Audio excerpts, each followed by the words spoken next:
Hello. Holy guacamole. What is going on, everybody? Welcome to After the Credits number 112. Howdy, howdy, howdy. Hello, hello, hello. Hope everyone is having a wonderful Monday evening, a Monday afternoon, a Monday night? It's night. 9 o'clock is night. It's not afternoon. It's more night than it is afternoon. How is everyone doing today? How are we today? How is today going to go? I don't know. We have some friends hopping in here, hopefully shortly.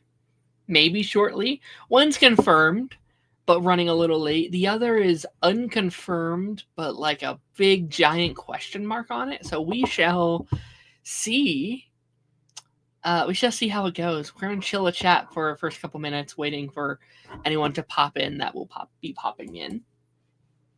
Why is it cold outside again? I thought we were past this. I ask myself the same questions. Let's put some music on, actually, while we chill, while we wait for people. But I've been asking myself the same question. I hate it. I hate working outside. I'm sick of it. I'm tired of it. To quote Holes, I'm tired of this, Grandpa. No, I'm tired of it too. I'm ready for springtime. We're heading towards March. Can we just have like an early spring? Can we just get March in here? Can March just get moved up? I don't know. I'm ready for Easter and spring leaves to come back and flowers and a nice gentle breeze in the background, maybe. That'd be nice. Harrison's in the chat. Hello, Harrison. Hello. Hello. The two people that hanged out with me playing Mario Galaxy the other day. Hello, you wonderful gentlemen. But yeah, we have a fun show planned for today, I assume. Unless no one shows up, then it's a kind of a boring show. But we have a fun show planned for today. It's a big news week. We have a big news week planned. We're talking Toy Story 5. We're talking the Ben 10. We're talking Scooby-Doo, Venom, X-Men, Funko, Mandalorian. We're in this kind of like in-between phase. We were going to do Black Mirror this week, but that's not going to happen. We're going to save it for next week. Just scheduling-wise, it didn't work out. But yeah, we're going to be talking about shrinking here later on in the episode. I put it in the title, so I have to talk about it. Knights of the Seven Kingdoms will happen here shortly. I'll give a quick little, I don't know, something on that as well. That darn groundhog said no early spring. Well, I think we should kill that groundhog. I think he's had his fun. I think his reign has gone on long enough at this point. His reign has gone on too long. Been too prosperous. Hi, my nemesis. Hi, chat. Hello, Jeffrey. Jeffrey, I hope we don't always have to be nemesises, Jeffrey. I hope someday we can be friends again. That'd be nice. The quiet before the storm. Yeah. No, I'm excited. But yeah, we're going to chill with chat for a couple minutes. I'm expecting someone else to be popping in here shortly. Hey, Jeffrey. Hi, Harrison. How nice. How's everyone's week's been? What's everyone been doing? What's everyone been chatting? What have we been up to? Well, we will wait a couple minutes and then maybe we watch a trailer. Should we watch a trailer that everyone has already watched? One day we shall see. One day. Hopefully sooner rather than later, though, right? Maybe. We'll see. What's everyone been watching? What's everyone been doing? I guess we can start this out with a trailer. There is like one trailer that I feel like there's two trailers. One I think my guest wants to talk about. One that they probably don't. What up, Cameron? How's it going, Cameron? Hope you're doing well. Hope everyone's doing well. Let's watch one trailer, though. Let's do it. So, came out a couple of days ago. I already reacted to it on my own. We talked about it over on Eric's stream earlier in the week. I just don't even know if we have to like fully talk about it or like watch it, because I think we've all kind of seen it. But I want to talk about. Give me a second here. Let me. Is this it? Is this it? It's the Pixar one. Give me a second, guys. I'm looking for the Pixar one. Pixar, here we go. So Pixar put out a new trailer this week. There has to be a better setup than this. Is there a better setup than this? Can we do this? That's not bad, actually. That's not bad. But saw Goat with my cousin. A little cringy at times, but the animation was great. Good voice cast. We'll talk about Goat. Like, we could talk about Goat here in a couple minutes, because I also watched Goat this week. I really, really enjoyed Goat. I really, really enjoyed Goat. Can we do this? Does this work? This is the vibe. This is what I want. So yeah, new Toy Story trailer came out this week. Toy Story has been like among one of my more anticipated movies of 2026.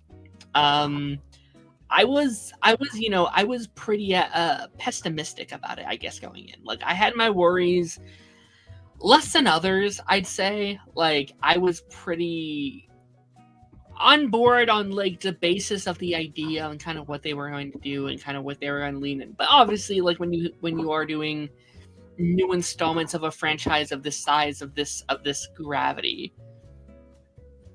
I don't know. It is a little scary going into these new ones. It's always a bit frightening or a bit scary, but this trailer really sold me. Do we just want to watch it? Do we want to watch it? Talk about it bit by bit? You, Forky, to Karen Beverly, to be your beloved bride. Yay! I now pronounce you husband and knife. Who poisoned the maid of honor? Bonnie, there's a package for you. Oh, thank you. Hi there, I'm... Hello, Taz. Hello there. We were watching a trailer while we waited for you. Okay. Well, thank Have you seen this Sorry trailer about yet? that. I seen have this not, yet? actually. I have not. Okay. Well, we can start it from the beginning then. You know what the trailer Take it is? from the top. You know what this is? Toy Story, right? Okay. Yeah, 6. Yeah. Or 5. 5, yeah. 5. Do you like Toy Story? I love Toy Story. I actually haven't seen the most recent one. Okay. Yeah. This is spoilers for that one. Okay. Like, I kind of know a little bit about it. I know that, I know Keanu Reeves is in it. He's in the 4th one, yeah.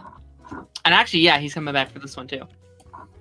Is the music loud intentionally for the... Oh, there. Is it loud? Is it loud intentionally for... It's a little... Typically, I don't do music in the background, but I was alone. Little so I was higher. Like, I'll put in some little... No, I thought stuff. that you put it in for like copyright reasons or something. It was just a little Okay. higher than normal. I appreciate it. But yeah, Okay, sorry, I'm a little late though. Yeah, you're actually fired, Taz. You found someone new. It's the spoon guy. Yes. Actually, his name's Sporky. Oh, Sporky. Yeah, you're right. Yeah. Or is it Forky? No, Sporky. It's Sporky. All right. From the top. Do you, From the top. Forky, to Karen Beverly, to be your beloved bride. Yay! I now pronounce you husband and knife.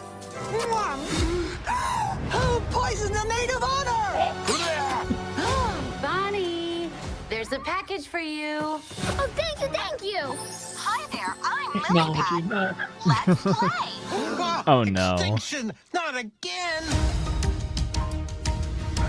Bonnie, screen time's over Not now. the Roomba. I want to talk to you, Device. Please, call me Lily. Me and the toys have been working all summer to try and get Bonnie to make friends. Yeah. But then you had to ruin Got it. it. You're not even listening to me. I'm always listening. See? Now look here, me and the toys have been working all summer. Now in Spanish. Con las gemelas Jordan, al otro lado del What? Yeah, I got dibs on behind the dresser. Jesse, hello. Is it as bad out there for toys as they say it is? We're finding more abandoned toys each day. We're down! Tex invaded our house, too. I don't know, Jesse. Toys are for play, but tech is for everything. I'm losing Bonnie to this device. This one got me a little like teary-eyed a little bit. I was like, oh. Damn it. Came here as fast as I could. Why are you wearing a dress, Woody? It's called a poncho, Forky. Whoa! Someone needs a brown marker. Oh! Who goes there? Whoa, whoa, whoa! I come in peace? It's been too long, cowboy. What are you, some sort of old man toy? What? She thinks you're old because you're bald, Woody. Bonnie needs help from someone at least from the same century. So long, toys. Music We're gonna hits need every backup. time. Yeah. No way. She's getting away, boss! Our mission on this planet is to make a child happy. Bonnie still needs us. Come on, Bullseye. Buzz, you stay here. I'm going with them. You don't think I can do it? No! Nice poncho. It's good to see them fighting again. It sure is.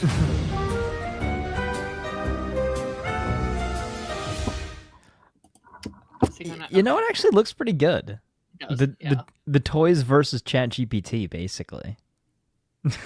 I think this one's actually really important. Like, you know, the big conversation around Toy Story 4 was like, we don't need this one. It's an unnecessary, it's not a necessary sequel. I don't know if I fully agree with that sentiment either, but with this one, I almost think it's like one of the more like important of the the franchise to tell a story like this. Like, I think I think it would almost be a waste to have a whole franchise dedicated to like toys coming to life, Yeah. but then not do a story about like technology replacing toys and Oh, yeah. a story about the modern toy industry and how toys are literally going extinct and kids literally aren't playing with them anymore. Like, I know we yeah. did some things like that in like Toy Story 2, but like that has got so much more of a prevalent idea. Kids just aren't playing toys anymore. They're not. They're on their tablets and their iPhones, and they're, we're playing Roblox and Fortnite instead of like going out. Like, I have a 9-10-year-old stepbrother. Like, for Christmases and birthdays, I get him like Fortnite cards now instead of toys and action figures, and that I kind of hate doing that. So I and this trailer won me over because I was kind of like, okay, we'll see. Just like I need to see. And this trailer, I was like, oh, actually, it looks kind of really good. Oh, yeah. I mean, this has kind of been the theme of Toy Story from the beginning, right? Is like a cooler, newer toy comes into the picture, makes all the classic toys jealous. But yeah, you're right. It's so relevant to the times now. And I think whether you actively think about it or not, like, it is kind of sad. It's like, oh, you get this new thing and then your old stuff is, sad about it. Like, you think, I'm sure you think about it, when I got, get my new computer, get my new phone or something like that. I'm like, oh, what's the old piece of tech gonna think, right? Or what is the, the old toy think about it? Like, you graduate from like your toys and your action figures that you're sitting, playing different scenarios out with and stuff like that. And then now what, we just get Funkos and like leave them in the box and put them in the corner. Like, that's kind of, as collectors, that's what we want to do, but it's kind of sad. So I think, in a way, it very much so, again, is very, very relevant to the times, and I think it justifies its existence. Like you said, there was some debate around, did we need a Toy Story 4 when that came out? And again, I still haven't seen it yet. It's been on my list to watch for so long, but I was kind of that assumption. I'm like, I'm cool with where things end off in Toy Story 3. I was like, I'm cool with that being the end of it, but seeing where they're going to go now with number 5, it makes me now want to go back and watch 4, Yeah. Yeah, no, for sure. Like, I think it's really interesting. Like, 2 had these kind of very similar themes of like what happens when you're no longer the favorite, or like what happens when like, when you become obsolete as a toy, right? Yeah. Is why do you need all of these toys when you can have one device that services all of that entertainment and more? Yeah, like I think before it was always this kind of like singular idea. It's like, oh, I am no longer important, but there will always be a Buzz Lightyear. Where this, it's like what happens when your entire species is irrelevant? Like what Yeah, happens it's when like your when nobody sole needs toys purpose- anymore. Yeah. Your sole purpose in life is obsolete. Hmm. What do you do? And I think that's a really important right now with the rise of AI. What a lot of jobs don't need humans anymore. We're getting rid of cashiers and we're getting rid of a lot of these things are being replaced. And I really hope people kind of take something away from this one. I sometimes think we sometimes have to dumb things down a little bit for people to understand. Like, I hope a lot of parents go see this, and let's be honest, this is more for the parents and the kids these days anyway. I hope a lot of them see this and they're like, oh, maybe I should let my daughter or son be on their screen time more. Maybe I should go out and buy an actual a fidget spinner for them to play with instead of their tablet 24/7. Do you know that some kids that are gonna go see this movie are not as old as fidget spinners? That's crazy. That is pretty crazy. A lot of the kids that see this movie won't have toys, right? Or I won't say completely because I think all No, I kids don't at think- least have some toys. But Yeah, I don't think that kids' toys will ever be obsolete because Sure. there is an age where you can't use a piece of technology, and I think also too Sure. depending on the scenario and stuff like that. And that's that's very much so. It's a kid's tablet. It's not like they're being replaced with an iPad, right? It's a Sure. It's a take on the what did I have when I was a kid? That wasn't even really for me. That was more so when my brother was younger. Like he's 4 years younger than me. Is he had a a Leap Pad? I think is what it is. Or I remember when we were kids, we got those little books with the pen that would read the book out to you. That was kind of cool. But obviously nothing like that. But then you see, again, the current generation of kids growing up, and they've got, Phones. again, yeah, they've got phones. Yes. Yeah. And it's that's crazy. I remember when I was that age, again, all I cared about was getting a toy, or I would go to Target, you go down the toy aisle, you pick out something, or you pick a Nerf gun or whatever. Yeah, no, I'm this trailer got me quite excited. Let's read through some comments. The perfect villain for a Toy Story movie. Couldn't agree more. Couldn't agree more. And I do wonder how they're going to end it, because I am kind of hoping it's not I don't think this movie can end with all right, we broke the tablet's gone, and Bonnie is safe now, because that's not realistic, and that's not okay, they'll buy her a new tablet and then we have the same issue. I think the movie's going to have to end maybe very similarly to how the Inside Out movies end, and the theme of those movies is balance, right? It's not we need to kill the tablet, we need to get rid of it, it's bad, it's bad, it's bad. It's, can we find a balance where Bonnie also plays with their toys, where maybe she's not on the tablet all day long? Can we find a truce between the toys and the technology? I think that needs to be the narrative or whatever. Because again, I don't know if that's helping anything. If it's no, technology is evil and it's gone and we've saved the whole day and Bonnie is saved. That's not how it works. So right. Yeah. You have to have a perfectly balanced, as all things should be.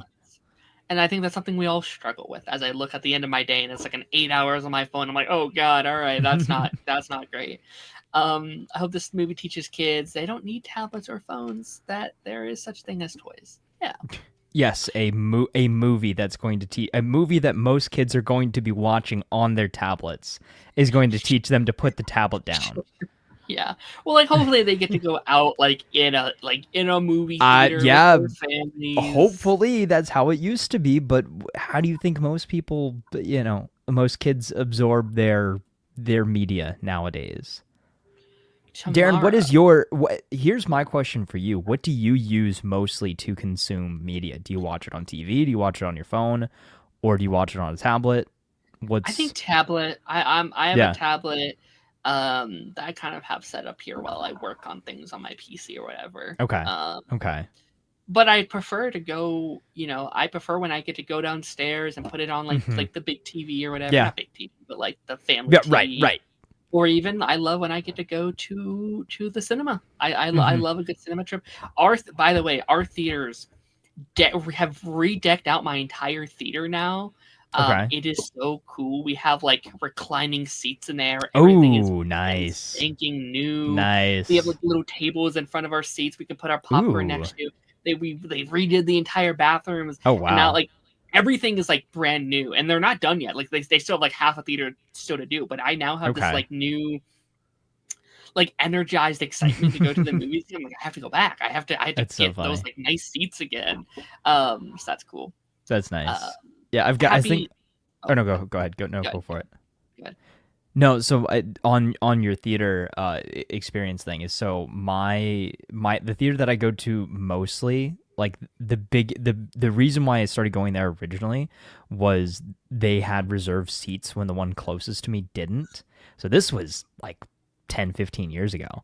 And then the closest one to me that I started originally going to ended up closing down, so I didn't have that option anymore. So I drive past it all the time, and it's still just an empty lot. Like nothing has moved in there, and it's so sad. It's so sad whenever and like I have to now drive like 15, 20 minutes to go to the theater when the one originally was like 10 minutes from my house. So yeah. And then if I want one with the fancy seats and stuff, that's like 30, 40 minutes.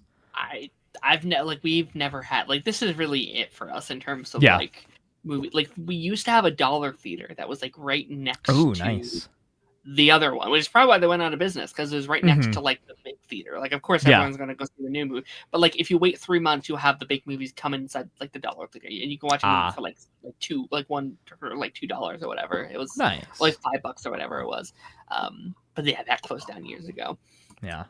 Naruto, happy birthday. Happy early birthday. Tomorrow's his birthday. Shout out to him. Happy early birthday. You have a great birthday. I get plastic, but it's odd Bonnie's parents let her play with a knife. Yeah. Yes, but like also think about when you were a kid and all the weird stuff that you used as a toy. Like, dude, I would literally so my brother and I would take the cardboard roll the cardboard rolls from inside paper towels and like stick them together and make like lightsabers and swords and stuff out of them. So like, come on, like anything's a toy. Anything's a toy. Like you would take the like clothespins and like draw faces on them, and they used to be like soldiers in the army, or you would go and like take the batteries out of like a like TV remote and they're a bomb or whatever, and it just dude, I would take a pen, take the ink part out of it, like flip it around, and I could turn the pen into an Assassin's Creed hidden blade, and I've like put it up my sleeve and like oh yeah, Assassin's Creed, and I was like, it's so silly.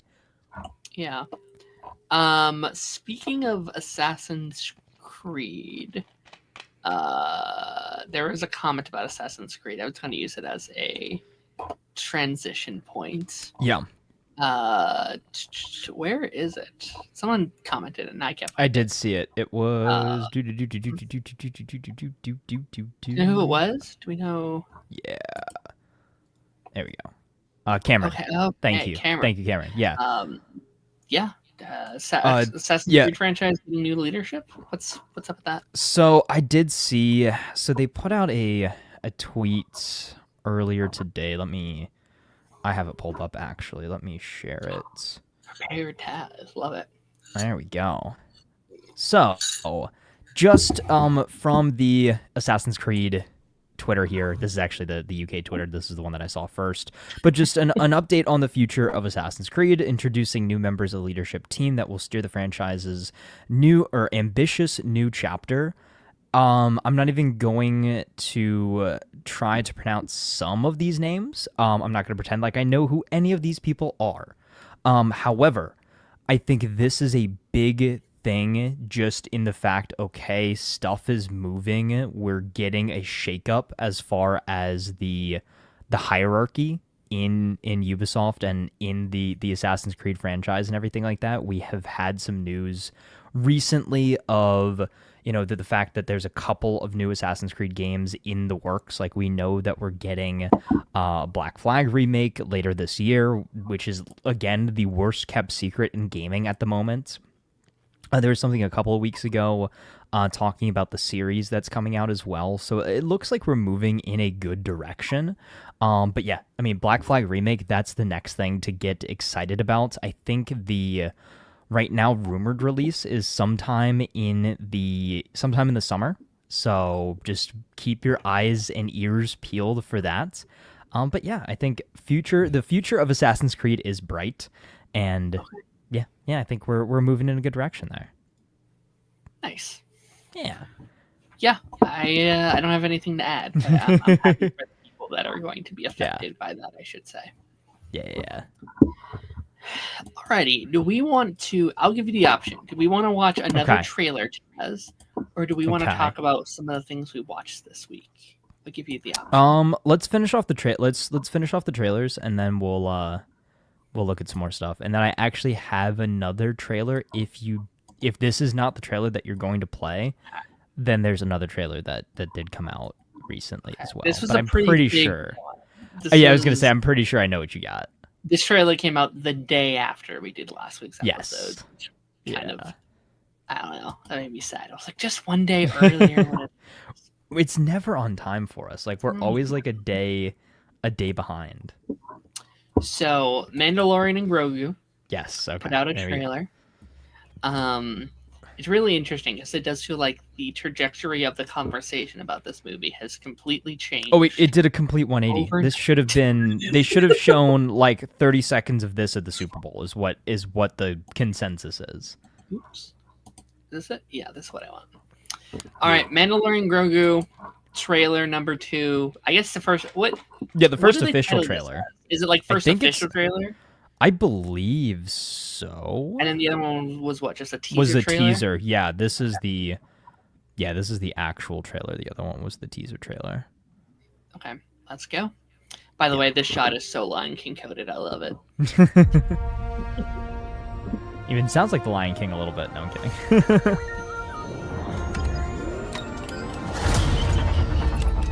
Hey, never touch the buttons.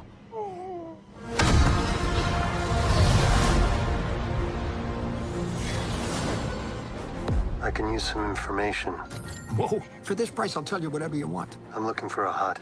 Close for the night. Thank you. Gangsters, war criminals. Long live Absolute the Empire. cinema. We'll take out every bad guy in your deck of cards.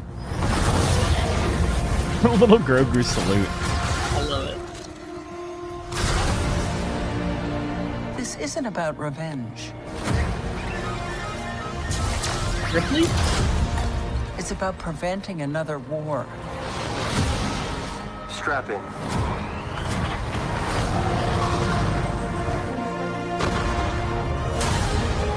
You will suffer. Mr. Fantastic? And then it will be Have to show his face to get money. Before going into harm's way, check your armor. The kid will live centuries beyond me. I won't always be around to protect him. Are you scared? You should be. I love that. Do we That's run? such a cool shot. Or do we fight? I like this kid. Zeb. Baby Greedo. What are you waiting for? I love this shot too.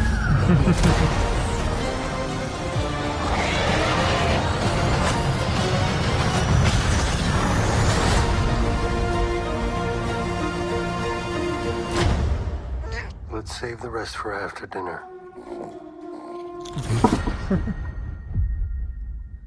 And there we go. Now it's really looking like a movie. Thank you, Disney. There you go. That's how you promote a movie. Good job. And now I don't want anything. Now I don't want any more from this. Because I think that this already shows too much. The fact that I know for marketing purposes, but the fact that there is more of Pedro Pascal's face in this teaser trailer than there was in the entirety of the previous season. Technically in his last 2 appearances, because he never took the helmet off at all. He has not. We have not seen him outside of the helmet since the season 2 finale, which is a good thing, but it was also a behind the scenes technical thing because he was so busy with Last of Us, with Fantastic Four, all of that. Yeah. But also too, this does I guess decline the rumors that he was not on set because he was too busy. I think from as far as I know, he wasn't there for the initial pass, but he was back for like reshoots and stuff like that.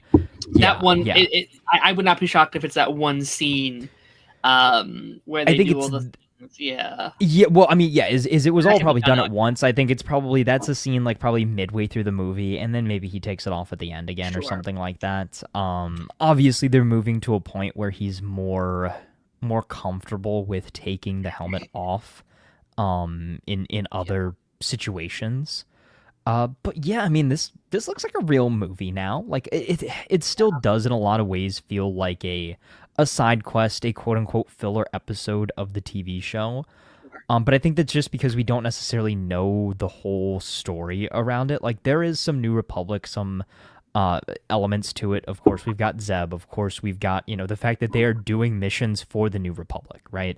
There are certain ties. I'm sure there will be overlaps with Ahsoka as well, because Darren, you don't know this. Zeb is a big character from Star Wars Rebels. Yep, exactly. I know that, and there's quite a few Rebels characters in Ahsoka Season 1 who will most likely carry into Ahsoka Season 2. So that will most likely be our crossover. Like maybe at the end of Mando and Grogu we get a little teaser for what we're going to see in Ahsoka Season 2. Like maybe Zeb contacts one of the Ghost crew or something like that. That's my idea for kind of like a quote-unquote post-credit scene.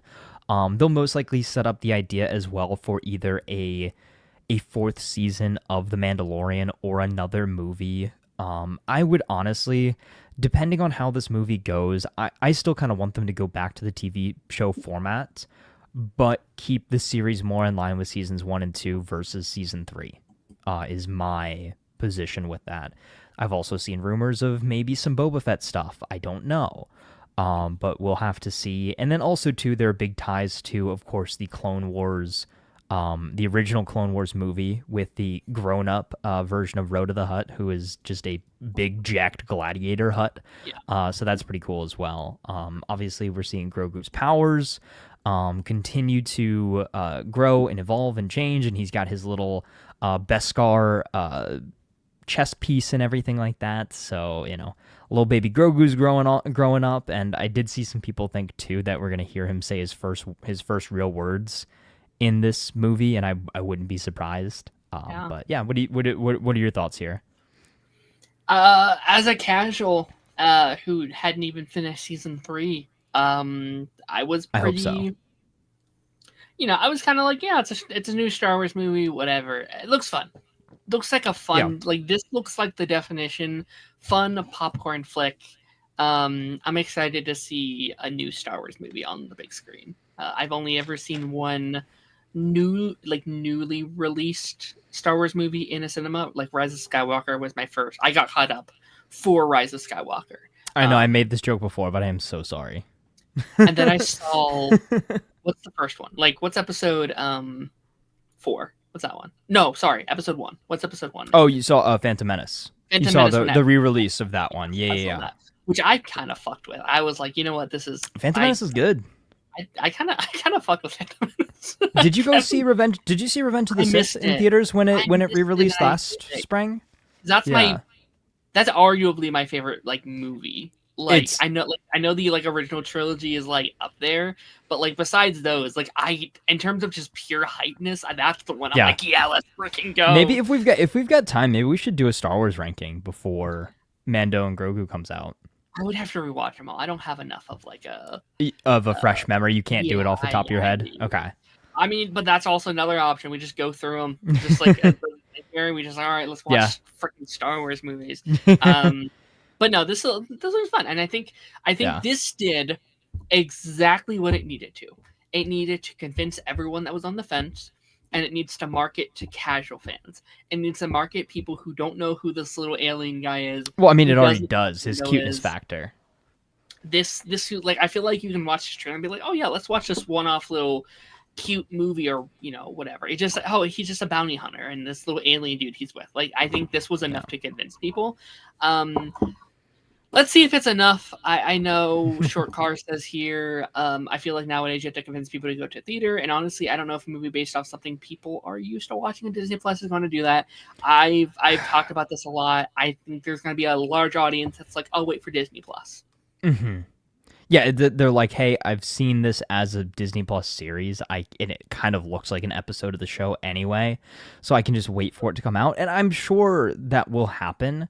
But yeah, the big tell is going to be how much money does it make in theaters, and also how much money does it make them once it drops on Disney Plus. And I think if it ends up being more profitable on Disney Plus, like say it drops and they get like 1 million new signups first day or something like that, right? Or re-signups, so, because I'm sure there's a lot of people that have canceled Disney Plus now that Mandalorian's not, currently airing, and there haven't been any Star Wars shows currently airing, and I'm sure they could crank those numbers up a little bit if it ends up dropping around the time of something else that comes out. Like maybe they drop this movie at the same time that Ahsoka starts in the fall or something like that, right? Because so this is coming out in May.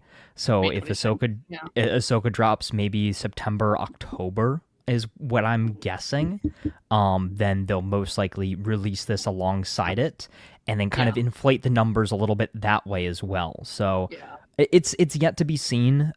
Do we have I know I keep asking this. Do we have an idea on the budget? Like, do we know what? 30? It's either 130 to 170. It's like around that range. Yeah, I know. I think it was like it's the one of the cheapest Star Wars things. Like it costs less than it certainly costs less than a season of Andor. Yeah. So and that's going to help. That's going to be the biggest thing that's favor. If this came out and it was like a $250 million budget, I'd be like, it's cooked. It's just cooked. Yeah, but, so I mean, if it can make like even 400 million, like it's kind of successful at that point, It's got the low budgets. It's coming. It's really the first major blockbuster of the year, which is in their favor. First Star Wars movie in nearly 7 years, 7 years. Cute little alien dude. But here's the thing: I already know the narrative because it's not going to do as well as Rise of Skywalker, right? It's not going to do well. It's not going to make $1 billion. I know there's some people that it's going to make It's not, guys. It is not making $1 billion. If it makes $1 billion, Star Wars certainly is back, and I will wear Dave Filoni's hat on every stream if this makes $1 billion. No, if this movie makes $1 billion, I will eat Dave Filoni's hat. How about that? I mean, that's how confident, unfortunately, that I am that it's not going to make $1 billion. I'm not saying it's impossible. Here, if it was never tell me the odds. If it was a slower time, I might agree. But you have Mortal Kombat a couple weeks before. It's followed by a couple weeks later. You have Toy Story. You have Minions. You have He-Man. A couple weeks after that, like it's movie. Any movie that could have made. I'm not gonna say any because I do think Toy Story and Moana might. Those are the two. I'm like, I think those two might. But in general, Supergirl's also a couple weeks later as well. Yeah. But I think the same thing that happened last year. I think Superman, Fantastic Four, and Jurassic World all could have been contenders for the billion. Could have done it. But they all came out at the same time, and they all kind of took some of each other's money, and nobody was that profitable because of it. Absolutely. So we'll see. I think this is a movie I want to cover on this show, though. Like usually I do movies for Pipeline. I think this is going to be. I think after the credits is probably going to be the home of Star Wars stuff in general. Oh, yeah. So just because I like don't know it as much as you. So I like that. Okay. Do we want to talk about things we watched this week before we move on to some more news? Yeah. Let me go through one question that I saw here from Jeffrey. Revenge of the Sith or Empire? 100% Revenge of the Sith. Any day of the week. I'm sorry. Like, I love Empire. Empire's my number 2. But if Revenge of the Sith is here, Empire's like, it's like a considerable amount. Like Empire's number 5, right? Yeah, Empire Strikes Back. Yeah. And which is most people's favorites. Yeah. I think New Hope, Empire are still my 1 and 2, and then sitting very, very nicely is Revenge. And Revenge of the Sith, yeah. And I get that. I get that. You want to know my number 4?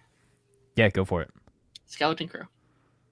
Oh, we're ranking shows in there too. Okay. Love Skeleton Crew. So Okay, I'll give it to you. I'll give that to you. oh my gosh. I think if I have to rattle it off real quick, I think it's so 3, 5, 4, 2,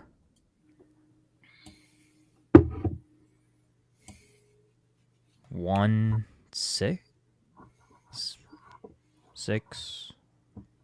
Am I missing something? I need to write this out so I don't forget everything. Yeah, so 3. Yeah, 3, 4, 1, 2. Yeah, 3, 4, 1, 2. No, 3, 5. How's it going? 3, 5, 4, 2, 1, 6. That's what it is. That's the list. I need to start Clone Wars soon. How much 3, time 5, do 4, I 2, 1, 6 definitive list. How much time do I have until Maul comes out? End of April, I believe. That's not much time. That's 2 months. Can I binge all of Clone Wars and Rebels in 2 months? Not all of it, but if you do if not the cheat code, but the abbreviated version, like the Reader's Digest important stuff, you might be able to get through. You might be able to get through all of Clone Wars. You're probably not going to get through all of Rebels beforehand, but you don't necessarily need to watch Rebels because this takes place in between Clone Wars and Rebels. Okay. So just start with the Maul. Just watch the Maul arcs. Like he's got a couple of arcs during the Clone Wars, and you'll get a good feel for everything. And then his most the two most important arcs are his resurrection, and then the war on Mandalore, which is the end of the series. I feel like I would even need to watch his movie too, because I don't even Yeah, so that's one. That's Phantom Menace. That's the one that you saw in the one that you saw in theaters. Okay. Yeah. Okay. Yeah. All right. Yeah, the one where he gets chopped in half. I might look around for my Reader's Digest and just be. You know who his brother is in Clone Wars? No. Mr. Krabs, Clancy Brown. Oh. Yeah, we'll think about it. I have a lot I want to watch right now. There's another thing happening in May that I kind of want to get caught up for, which we'll talk about later. What do you watch this week, Taz? What's been on your? Oh, dude. I saw one thing on your letterbox. I was like, "Oh, that's." I was gonna say, yeah. Let's go to the letterbox. Let's see what I added this week. Activity. So I watched two new movies. Well, I guess 3 new movies this week, within the past couple weeks. Okay. The Ministry of Ungentlemanly Warfare with Henry Cavill. Okay, I've heard of it. I watched Priest from 2011 with Paul Bettany is the main actor in that one. Main villain is Carl Urban. It's like a dystopian future where priests have superpowers, I guess, and they're fighting vampires in this Mad Max Fury Road cyberpunk Judge Dredd looking universe. And Paul Bettany is doing an American accent.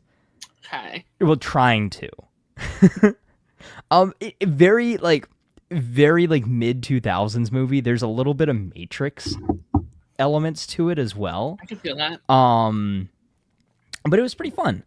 But I would say probably my favorite movie that I watched this past weekend, The Adam Project. Finally got a chance to watch that with Ryan Reynolds and Percy Jackson. Yeah. So, very good movie, very, very wholesome movie. Good ending. Also, Mark Ruffalo is in there too. Yeah. Mark Ruffalo, Zoe Saldana, Elektra, Jennifer Garner. Jennifer Garner was the other one, yeah. Yeah, this was kind of a stacked movie, directed by Sean Levy as well. So, and then obviously executive produced by Ryan Reynolds because he's doing all his own movies and everything. So yeah, great movie as well. And then I also was hanging out with some friends this weekend. Started a X-Men rewatch. Movie? Yeah. Movies? Yeah. Ooh. Yeah, Good so luck. did Origins 1, 2, 3 in the first half of First Class. Okay. So I absolutely rotted this whole weekend, as you can tell. Oh, and then Okay. not on the letterbox yet. I started it. I have like 20 minutes left. The Until Dawn movie that came out last year or 2 years ago. Oh, I heard not so great things about that one. No, it's not. It's not great. It's not awful though. It's got Peter Stormare in it, who does The Replacer. He is the main villain in the first John Wick movie. Okay. You would know him if you've seen him. He was also John Abruzzi in Prison Break. So he's like he's the big bad of this movie. I need to get around to playing that game because I've seen Until Dawn. gameplay. The movie's nothing like the game. I think that's where the Yes. controversy came from, where it's like, well, this is a shit adaptation of the game. Short car, yes, it is. David Sandberg is the director. Shazam directed Annabelle, all of that. So yeah, I'm actually kind of enjoying it. It's basically like if Edge of Tomorrow was a horror movie. Okay. So that's kind of that's my like a thriller. I wouldn't even call this horror. Like I mean it is, but it's more thriller suspense to me. Have you been on played this the game? I have not. Okay, I have so that's not. interesting. Yeah. Yeah, but I've been like I said, I've been playing a lot of Resident Evil, so that was kind of like Mhm. in the same vein.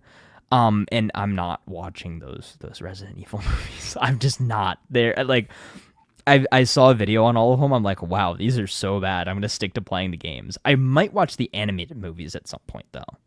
Okay.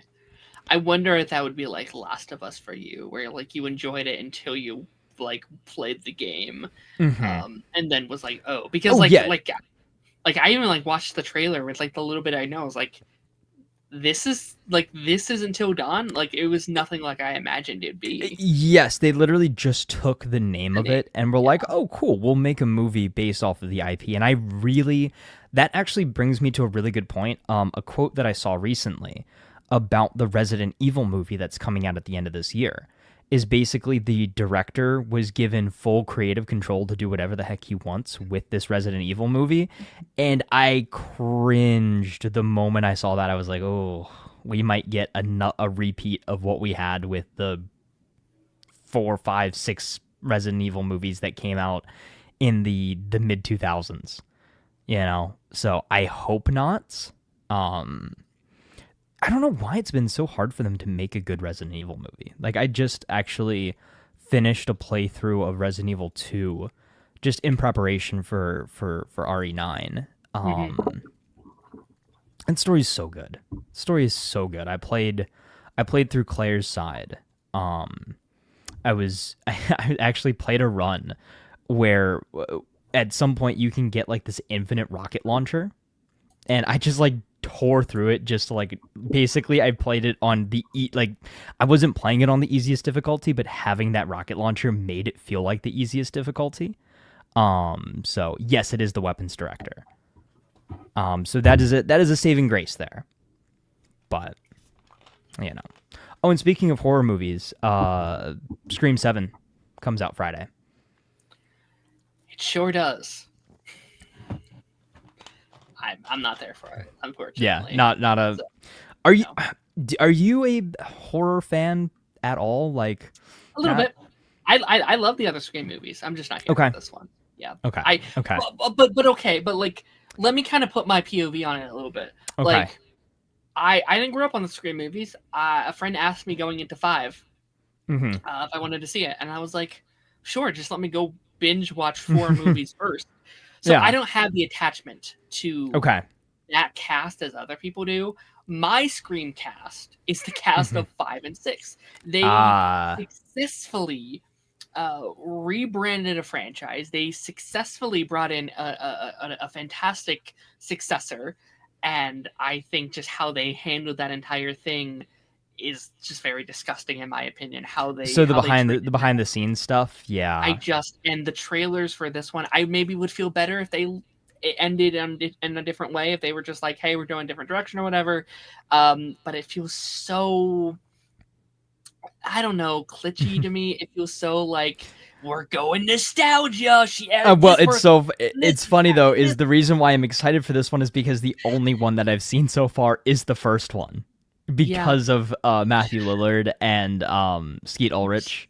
It's so I don't know. It feels so nostalgia baity to a point. The trailers haven't sold me at all. Yeah, Matthew Lillard being back is. I would be more excited under different circumstances, in my opinion. Well, and you know who else is in this movie? Kenza Grace, yeah. Yeah, I was gonna say perfect segue. We'll talk about that later too. Yeah, I don't know. I think this is a maybe if it comes on streaming, or maybe I'll sail the seven seas for. I don't know. It's not one I want to support in theaters. Well, sail away, Darren, because apparently the whole movie's online. Oh, I can get on it now. That's great. Now I'll wait until it's like on streaming or whatever, so I'm not like actively like I don't know. I don't want to actively hurt some of these actors, but I don't know. What you know? What else is leaking online that's supposed to be coming out Friday as well? Not supposed to, that it is coming out Friday. Is Resident Evil Requiem? So if you care about spoilers for Resident Evil, be careful because things are already online for that one. Okay. Apparently, it's going to be like a 30-40 hour campaign. So excited. Oh yeah. Stuff I watched this week really quickly. Hey, go for it. Didn't watch too crazy much. I need to start whatever my next show is going to be here soon. Maybe that'll be Clone Wars. We'll see. Me and my friends saw Goat this past weekend, the new Sony animated movie. Really fun. Really fun.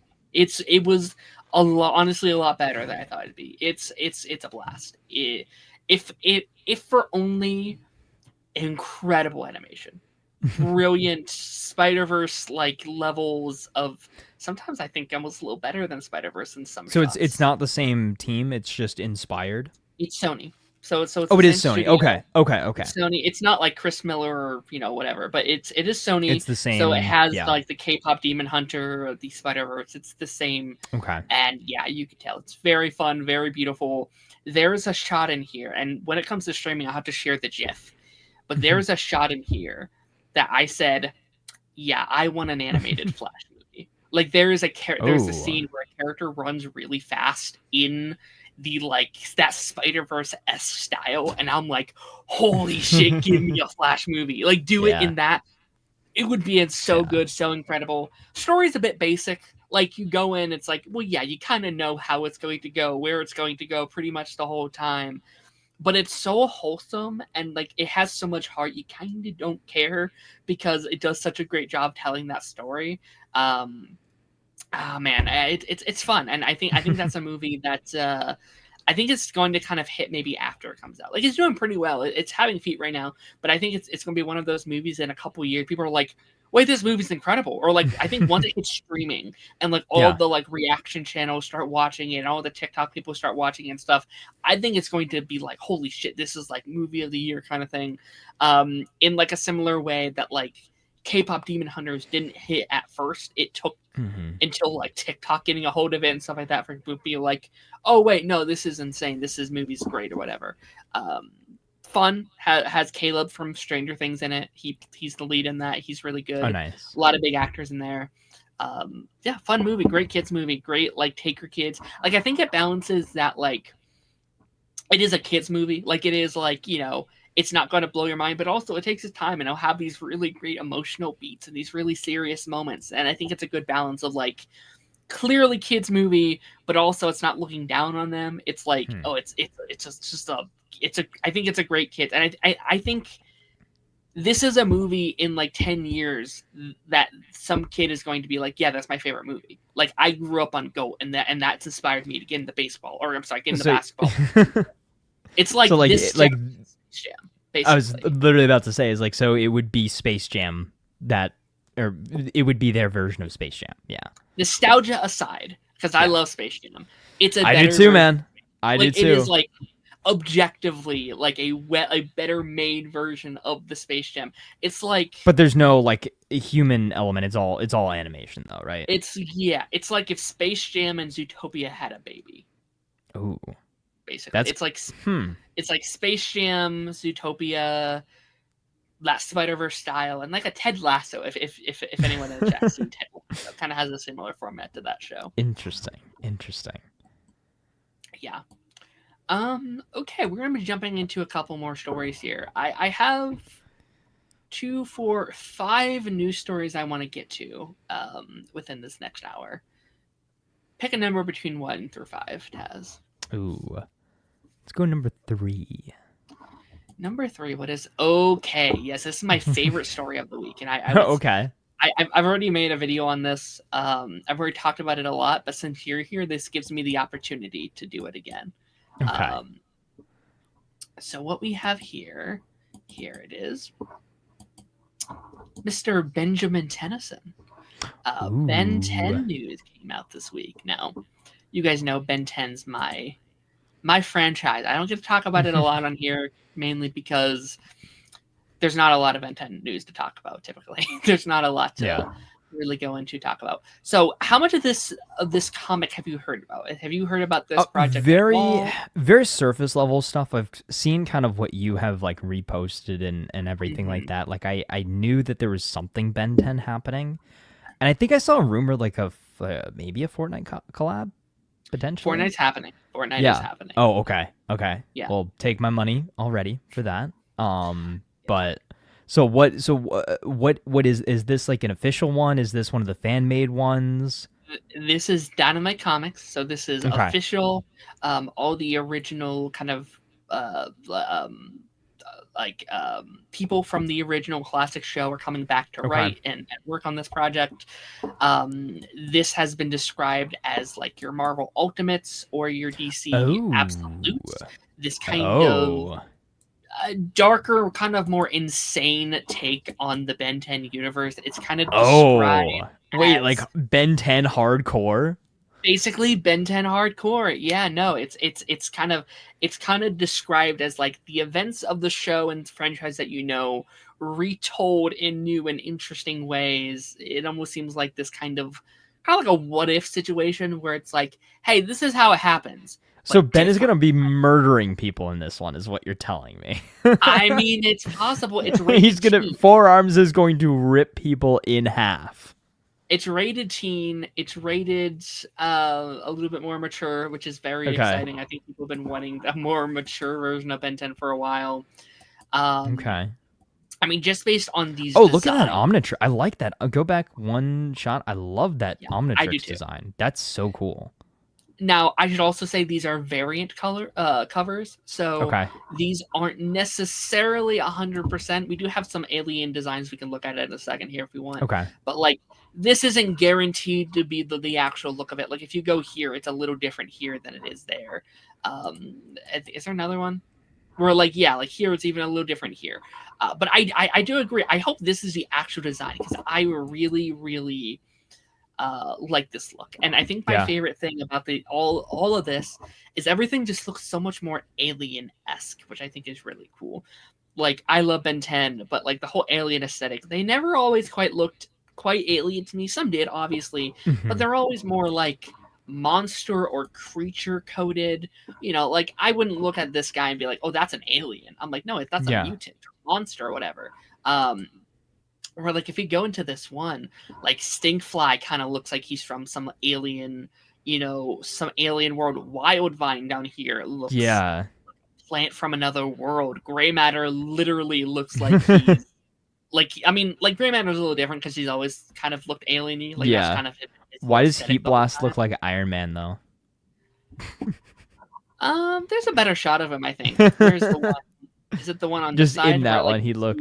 Yeah. Oh yeah. That's In that first one, he did look like Iron Man, though. Not in a bad way. I just thought it was cool. I think the most controversial look right now is Cannon Bolt up here. Yeah. That I need to see more. I know a lot of people are like, no, he looks awful or whatever. But you get like you said, it's like variant covers and stuff like that. It's not necessarily reflective of what it will look like in the comic. Let me see if I can pull up really quickly because we do have some official alien designs of what they will actually look like that came out. Okay. a couple of days ago. I think mainly because like they were like, "Yo, like what do they actually look like?" He's like, "Oh yeah, sure. Let me actually put some of these designs out here." So we have is 8 out of the 10, I think, of their official designs. All right. And there's something about the lineup as well I kind of want to bring up kind of while we're at it. So yeah, this is 8 out of the actual 10 concept art we have. So Cannonbolt up there, which is pretty on board with what we kind of saw. When I first saw this, I said he looks like a mix of Cannonbolt and Ripjaws, because there isn't a Ripjaws in this lineup so far. So I was like, did we just merge the two? Did we make Cannonbolt like an amphibian kind of creature? I don't think so. I just think he looks a little wacky. But yeah, it's just a little weird.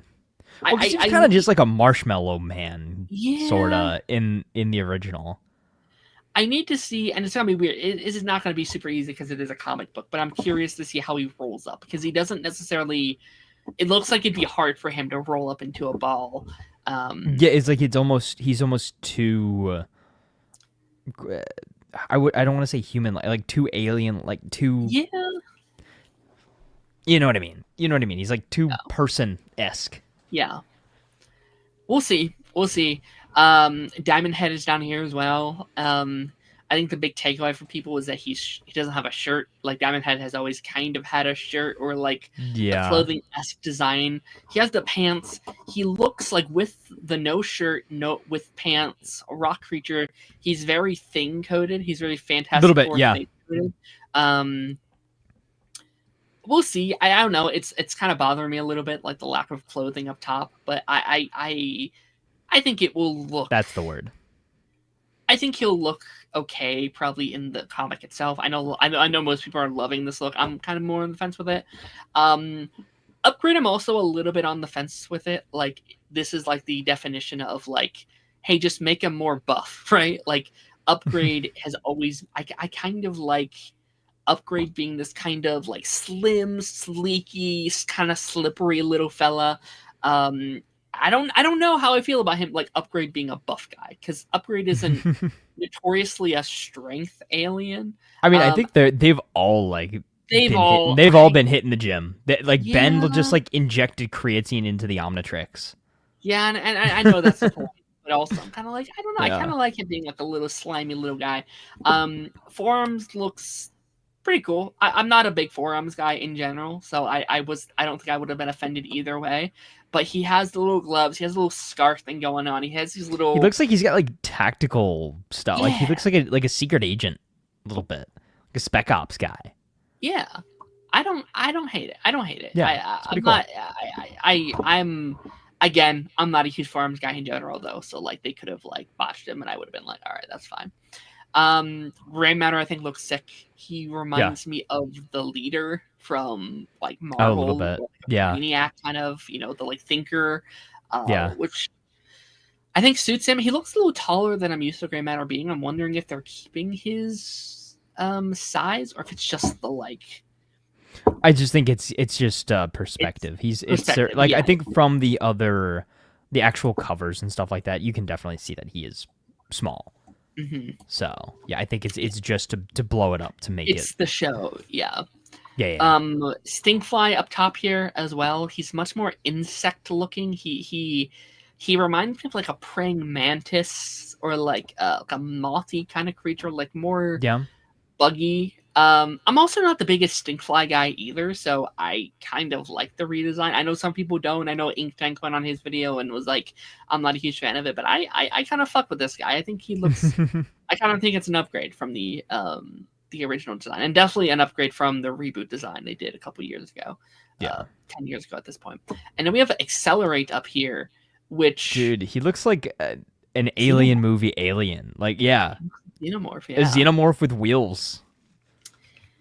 This is another one I'm not like in love with, I guess. Like I almost kind of feel like they went a little bit too far. Like I feel like like a little over designed, where it's like they like go so far they no longer look like what the original base thing was supposed to be. The only one that I feel that way about is maybe Cannonbolt, and I think that's partially too because he's in black and white. Yeah, like I think you see these guys in color. There is not, again, other than Cannonbolt on this list, you show me all of these, I'm like, okay, I know exactly who all of these guys are. Even Accelerate, again, the fact that he's got the wheels on his feet, right? Like, I think that anybody who is partially familiar with Ben 10 could distinguish who these aliens are supposed to be. I don't think there's necessarily a question. So I believe that they've accomplished their goal as far as that goes. But they do also want to differentiate themselves. They do want to say, hey, this is, number one, a different take on the universe, but we're doing our own thing. We don't want to be, seen as copying what's already been done. Is like they want to make their mark. Like even in this one, I think Cannonbolt looks more like Cannonbolt here. Yes, like with the colors, definitely. Yeah, I think Accelerate looks more like Accelerate here. This one looks a lot better, for sure. I'll be curious. Like the only ones we don't have official designs for, is Wildvine, which I'll be curious about because Wildvine I think looks freaking awesome. I think that's really cool. And also Overflow. So you probably don't know Overflow, correct? No, that's the one next to Gray Matter over on the left side there. Yeah, so, I mean, when was he introduced? So that's the interesting thing about Overflow. Overflow is a reboot alien. So he was introduced in the 2016 reboot of the show to kind of fill in the Ripjaws placement of a water alien.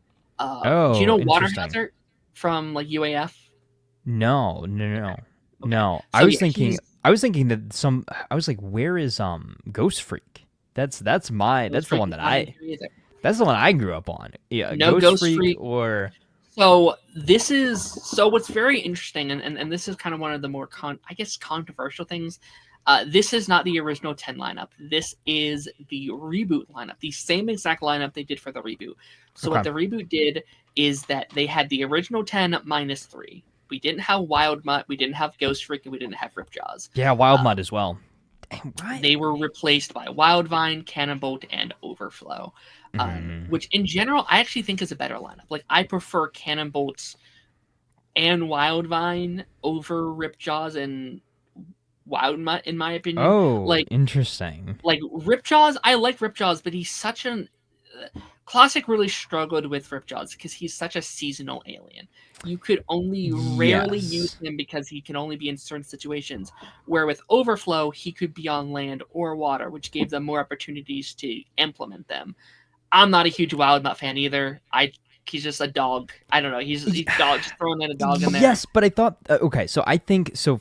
From my perspective, some of the beauty of the original lineup in Ben 10 was that that watch gave you aliens that you didn't want sometimes. Sometimes it was the worst alien for that situation. Like, you know, again, what are you going to do with a fish guy without a body of water in sight? Like, I think that was part of the charm, part of the beauty of him learning how to use the watch. Like that again, and that's what I grew up on is not the reboot. And again, I tried with that reboot. I really did.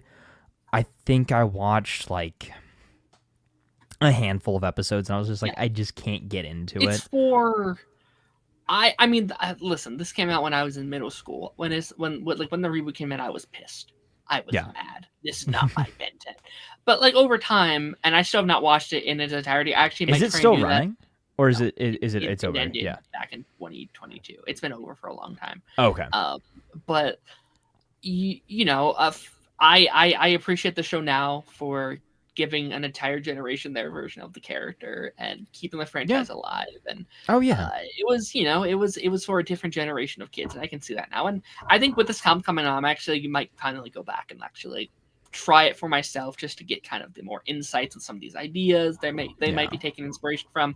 It like there is something kind of funny though about like having the same lineup but have it be the opposite, being like, okay, these are the more like babyfied, I guess, versions of these characters, the softer versions of these characters, and then this is like the complete opposite where it's like, hey, what if they were metal as fuck and like they're shirtless and their muscles are rippling and they look like scary monster creatures. This is also the interesting thing, though, is yes, they did confirm that, like, you know, like someone asked, like, hey, where's Wild Mutt, where's Ripjaws, and they're like, well, they're in there, we just couldn't show them all, and I'm like, okay, are we starting more than 10? Like, are we starting with more than 10 in the lineup? I mean, he's always like unlocked randomly more, because obviously he's ultimately going to be Ben 10,000. Yeah, I think obviously, like all roads lead to Ben 10K. No, I think but like again, I think that's the journey. Is like he has to start with 10, and then he gets to slowly evolve. And you know, like there's a part of me that was a little disappointed when it was Classic again, because I love Classic. Obviously, Classic is great, but I'm like, I prefer when they. I don't know, they like this is the same thing that like Power Rangers like goes into, where it's like it's always Classic. They always go back to Classic. There's part of me that's like, okay, maybe we can age him up for this one or whatever. But I get it. You know, you want to start here and then work your way up, and slowly introduce more as you 100% go through. And I think Ben 10 could benefit from like animated movies. No, benefit. Yeah. He could benefit tenfold from having animated movies. Yep. Like if they don't want to do series, like do animated movies, kind of like we had like the DC animated universe, right? I think that might work very well. And you could do stuff for spin-off characters and stuff like that. Like have a Grandpa Max prequel. Have have one centered on Kevin, have one centered on Gwen, like, you know, do all of your side characters and stuff like that, and then have your bigger movies and stuff like that. I think that could be a lot of fun. I think something's happening. Feels like there's a lot of cooks in the fire, if you will, or like you know, irons in the fire currently. I don't want to speak on it too much right now, but there were some concept art released this week that were done in 2025. And it's highly rumored that maybe there's a 6th show in development. There's some concept art that seemed more like fantasy based. Maybe there was like a minotaur kind of looking thing and had like a sword or whatever. I was like, what's that? From the art team that did X-Men 97. And if you know X-Men 97, that show looks gorgeous. And so like I have been kind of like refraining myself from thinking about it too much. I was like, nope, I'm not doing this again. I've gone through that rigor. Some of the other looks we saw, I was like, I don't know how I feel about that one. But concept art is concept art for a reason, right? It's not supposed, like, it's just like half the time they're just like, hey, what if they look like this? And they're like, nah, throw that out or whatever. But I would love to get to a point where we get to have like a Ben 10 segment on the show and we get to talk about like, the new show. Oh my god, well, dude, Ben 10 was my show back in the day. Like how much did you watch again? I watched through. I think Alien Force was the last one. Okay. And I watched some of Ultimate. Yeah, I think Alien Force, some of Ultimate Alien, and then the one that they changed the animation style, Omniverse. Like a little bit of Omniverse, but not a ton of it. Okay. But I mean, maybe someday the original. Maybe we'll have to go through a journey at some point or something. Just be hey, what if we just watched this? Yeah. I do have very fond memories of that original live action movie as well. Those damn live action movies. I love the theme. I absolutely love the theme song in that one. The metal rock Ben 10 theme. So good. It also came out this week, and like this is what I mean. Like, there's multiple like irons in the fire. Like they were like, someone asked him of being like, hey, like you should give us like an animated like theatrical movie, and they're like, we're trying. I'm like, don't tease me like that. That'd be great. Yeah. Okay, I have 4 more here. So 1 through 4 okay. has. Let's do number 1. Number 1. Okay, we're hopping back into the world of Marvel. Hopping back into the Marvel world a little bit. Into the Marvelverse. Speaking of the X-Men, so this is a pretty interesting news story. One that I'm not really seeing a lot of people. Oops, not that one. One I'm not really seeing a lot of people talk about right now. Filming for X-Men is expected later this year. in the UK. So a lot of the filming locations have reported on this. I've been seeing lots of various people speak on this. Now, I saw this and I was like, okay, they're planning on filming whatever, who cares? I was like, wait a minute. If they're planning on filming this year, that means they also have to cast this year as well. Which also means that could it come out before Secret Wars? Because they haven't even started filming Secret Wars yet, or did they film Doomsday and Secret Wars at the same time? Yet, no. Yeah, so if they haven't even started filming Secret Wars, which also to me is crazy how these are such huge movies that are going to be made within the span of like a year and a half. You know? I think they're starting Secret Wars soon. Like I think Secret Wars starts this spring, if I'm not mistaken. Right, which would make sense. So it's about 16 months, right? Year and a half before release. Yeah. That is an interesting concept, though. Like, could we Fantastic Four the X-Men, have it like reintroduce it? It's on a separate world, and then merge it in. Like this this cast couldn't be in Secret Wars. That wouldn't work. Well, yes, until like the very end. If we get this is now the new established multiverse or singular universe. So that would make sense if we introduce them first. This could be one of our fill in the gap movies that again doesn't necessarily give us any more spoilers as to what could happen in Secret Wars, but fleshes out the world a little bit more so that it gives you more context going into it. So it's not, I wouldn't necessarily say a throwaway movie, but it would be a good time to put out said X-Men movie. That'd be interesting. I think I'd still prefer if it was after. I think I'd still prefer just starting fresh on a new continuity kind of thing. But I could see it.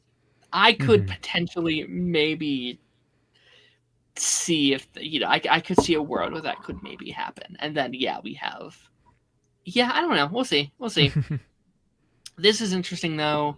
What does someone say? Oh, what's your dream lineup, or like what lineup do you want to see? Ooh, X-Men Evolution lineup. I would like for them to X-Men Evolution was my X-Men jam team back in the day. I did really like that. But just a classic lineup. Yeah. I think classic lineup. Mind that original lineup. Like what is it? Cyclops, Jean Grey, Iceman. Yeah. Plus Wolverine and Nightcrawler Storm. I don't want Wolverine. I want Wolverine far away from this movie. But it doesn't have to be Logan. Like, I think you can swap it up and put X-23 in Logan's spot. But doesn't Logan have to be actively active for that to be a thing? I mean, he can be retired and just be like kind of a...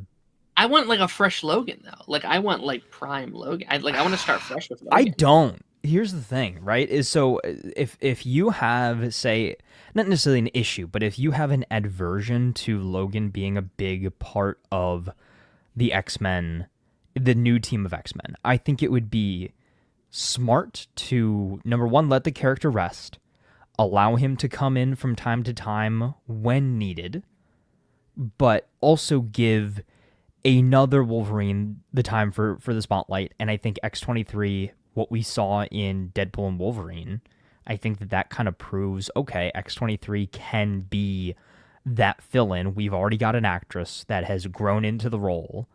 I think that is like the easiest slot in of all time. I think that if I had to bet money on an X-Men character for the lineup, that version of X-23 is the first character that I put money down on. Damn.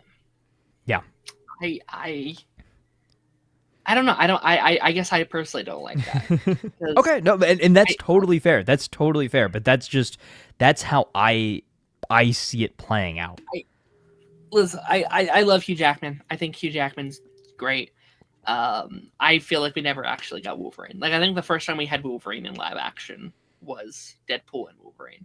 That was it. And I think it would be a shame not to actually tell Logan's story and to be able to start fresh with actual Wolverine movies or shows or whatever.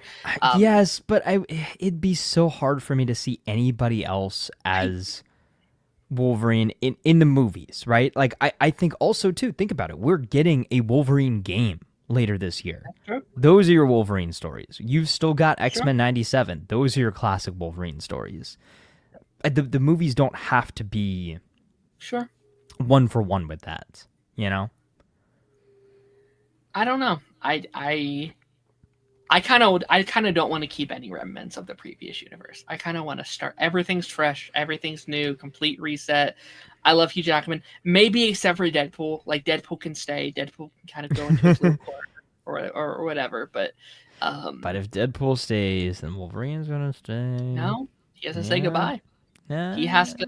I think Logan goes with this current X-Men team that we're introducing. Right? They're going to go home. Like, I have a feeling they don't have a Logan. And he doesn't have a team, and he has to go to there, and then they stay over there. Okay. I do like that. And then how funny would it be if like Deadpool 4 is him trying to find like the new like Logan, like it's him going out and being like, all right, I know one's out there somewhere, I'm gonna go find him or whatever. Oh wait, actually that would be funny. It's like, okay, so I know last time we tried to find the anchor being Logan. This time we're trying to find the best MCU Logan. So the whole movie is like him casting Wolverine. That's my dream way to end. That would be funny. Like, I want that in Secret Wars with him like, all right, I'm going to go find the X-Men. And he like goes to the X-Mansion and he's like, oh, a new cat. And just like cuts to black. So it's like, okay, the X-Men are here. Or like, you know, we have a new cast. Yeah. But we don't see it yet. They're not cast yet or whatever. Or they probably, if this or is they true, could they could cast him and literally let him be like, oh, hey, it's so-and-so as so-and-so. Like, oh, just, wait, like, reads off a cast Wolverine, you're not Hugh Jackman anymore. You're such and such actor. Like, I think that would be actually a fun be way to actually that would be cast the hilarious. character to the public. If he has like a call sheet, or he Yes. just reads off the call, that would be really fun. Yeah, so it's basically the chairs but better. And you can make that like a post-credit scene. Like, that doesn't even have to take up like actual movie time. Sure. That could just be one of like the 10 post-credit scenes that I'm sure we're gonna have.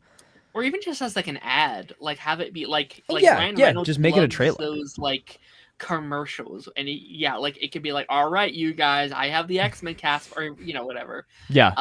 Wouldn't mind the 97 lineup. That's the most likely lineup, I think. I think it's most likely going to be them. Probably, you know, swapping in or out a couple of characters. Like, I could see like maybe you swap out Jubilee for Kitty Pryde or something, or you know, whatever. I mean, here's the thing though, right?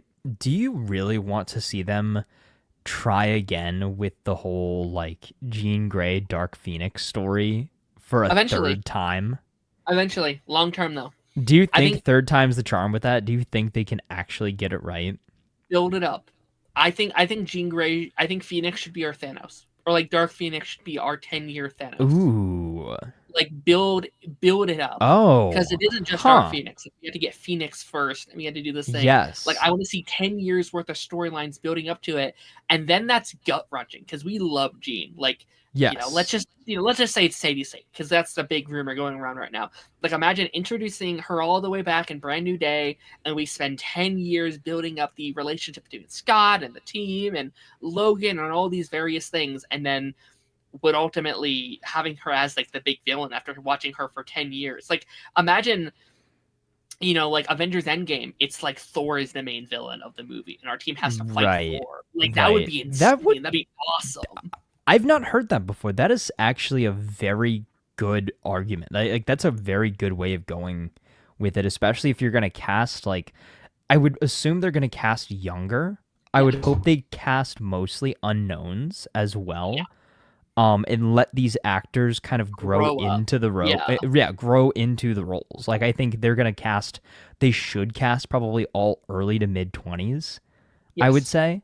And they could even have them play slightly younger. Like, they could, I still think that they could, again, I know I kind of mentioned it jokingly, but X-Men Evolution sort of, right? Is like them all in high school. Like, I kind of really enjoyed that that take on the team. Like, so if that's the first, maybe the first that we see of them is like they're all trying to, see how they incorporate into society, try to, go to school for real and all of that kind of thing. I think that might be fun. And then again, see them grow into and, find Professor X and incorporate into Xavier's school and become the actual X-Men and all of that. I think that would be a cool take, because we've only ever initially, obviously, the team was established, and then we got the whole we took really like 3 movies to get actual X-Men, right? With the earlier, or I guess the new timeline of movies and everything. So giving us a different perspective of building up that cast would be a very fun take, I think. I've said for a while, and not in the same way, obviously it's a completely different vibe and thing, whatever, but like I think this should be like Marvel's Harry Potter, if you will, like the franchise where we get to slowly watch this cast grow up and evolve over. I'd love a new X-Men movie like every year and a half or so, just be like, okay, we're back in it, and like every year you get to see them get older and older and older, and evolve and change or whatever. I think that'd be really cool. Okay, 1, 2, or 3? 2. Which one's this? Okay, we're back. We're staying in the Marvel. Okay. Kind of Marvel. Sony Marvel though. Marvel adjacent. Yeah. Oh, it is Marvel. A Venom animated movie is in the works. I did at see Sony. this. Yeah, we talked a little bit about this in our chat. Zach Lubinsky, I think is how it's pronounced. And Adam Stein, director of Final Destination Bloodlines. I've not seen this one, by the way. I need to get on it. Are set to direct. Tom Hardy is involved in some capacity.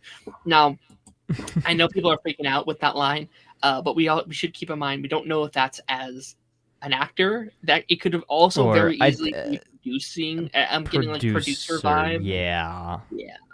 When they say involved, I think involved in some capacity. I don't think it's I'm thinking producer. Like that's the vibe I'm getting from this. Listen, I'm down with this. It's not in this little segment here. We also heard this is going to be a rated R movie, which is fascinating. Well, I guess how did Venom 3 end?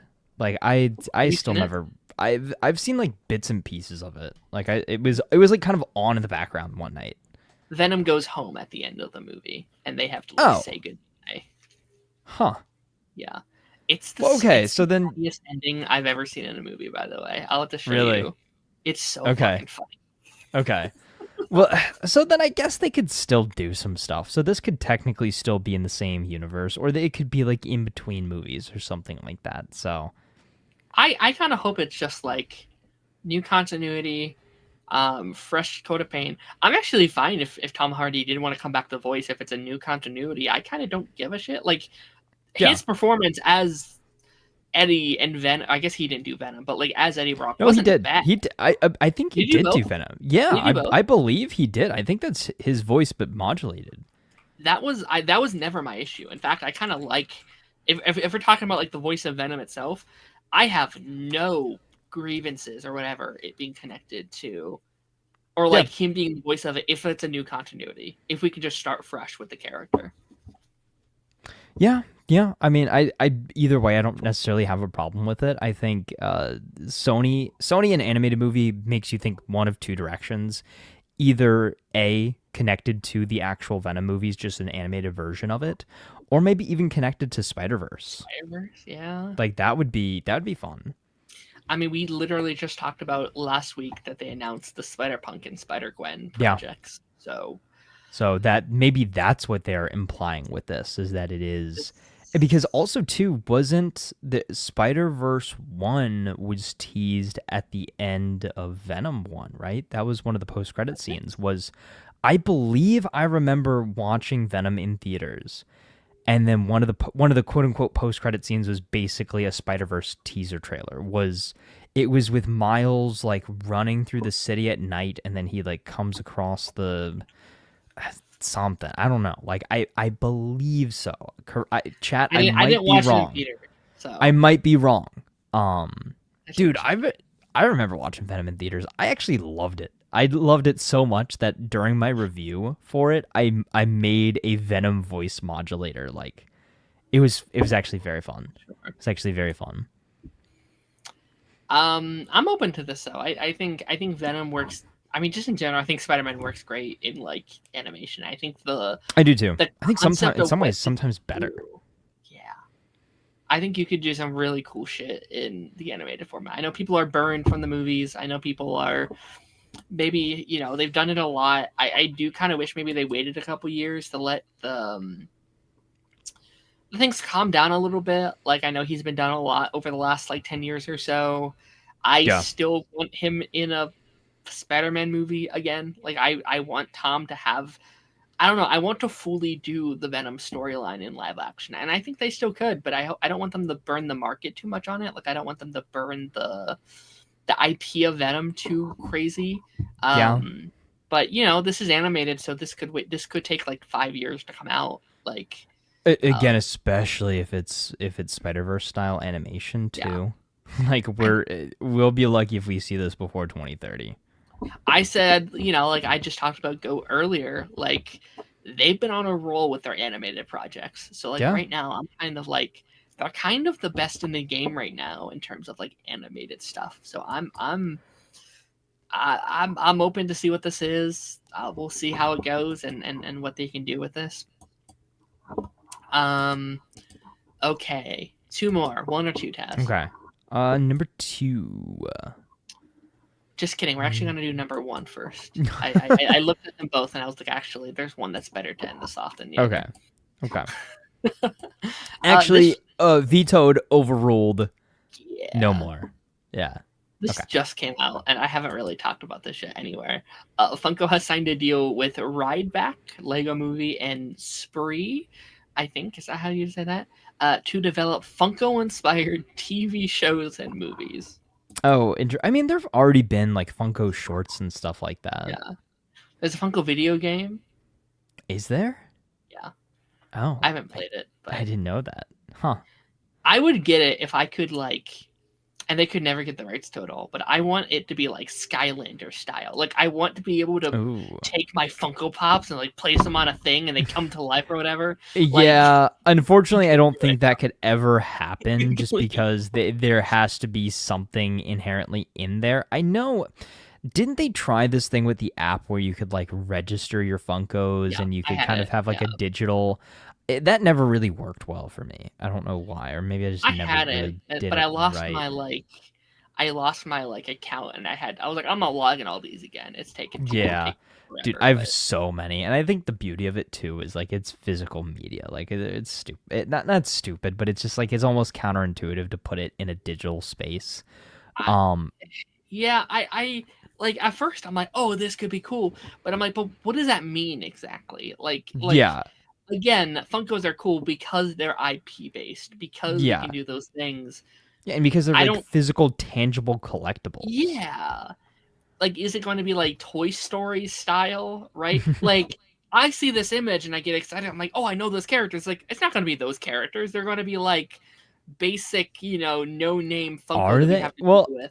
Here's the question though: if it does end up being just the Lego movie but Funko wise, then that could be kind of cool. I mean, or like think about Lego, right? think about Lego Batman, which actually I did see. I guess we'll add that to the watch list. I did rewatch that recently too. It was on flipping through channels. One of the greatest, if not the best, Batman movie to exist. No hyperbole at all. It is so good. But yeah, I think if it's in that same vein, I think it could be fun.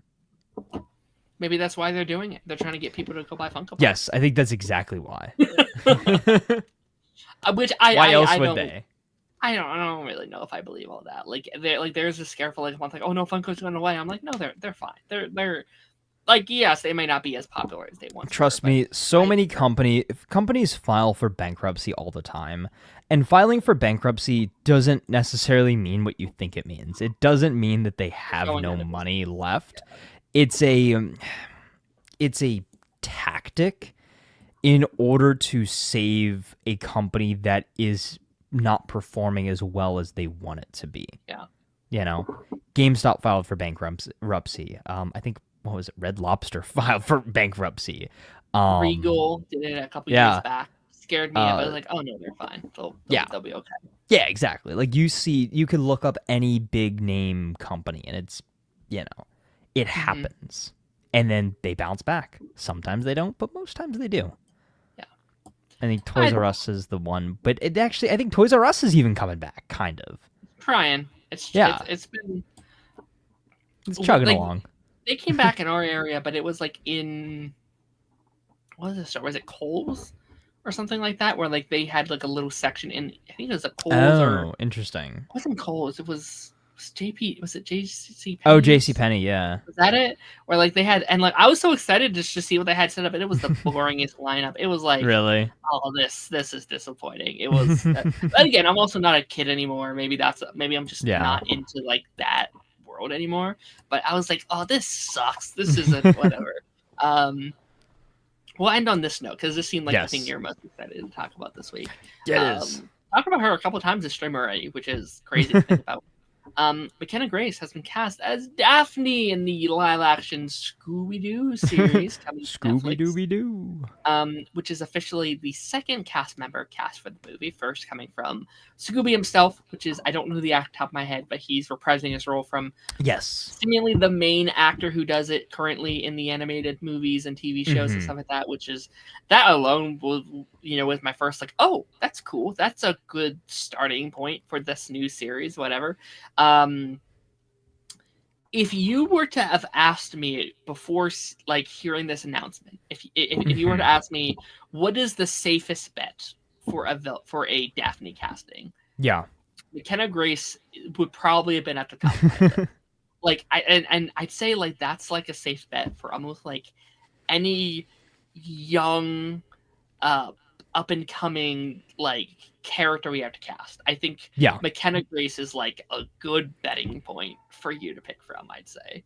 Like her, Jenna Ortega, Mason Thames, if you're going male, like those are what's some of the other ones? The girl, I made a post about her the other day, but the girl who plays like young Ahsoka, young Oh yes. Well, I saw that she's rumored to be Velma potentially. Yeah. Like that's another one where I'm like, well, that's also another one.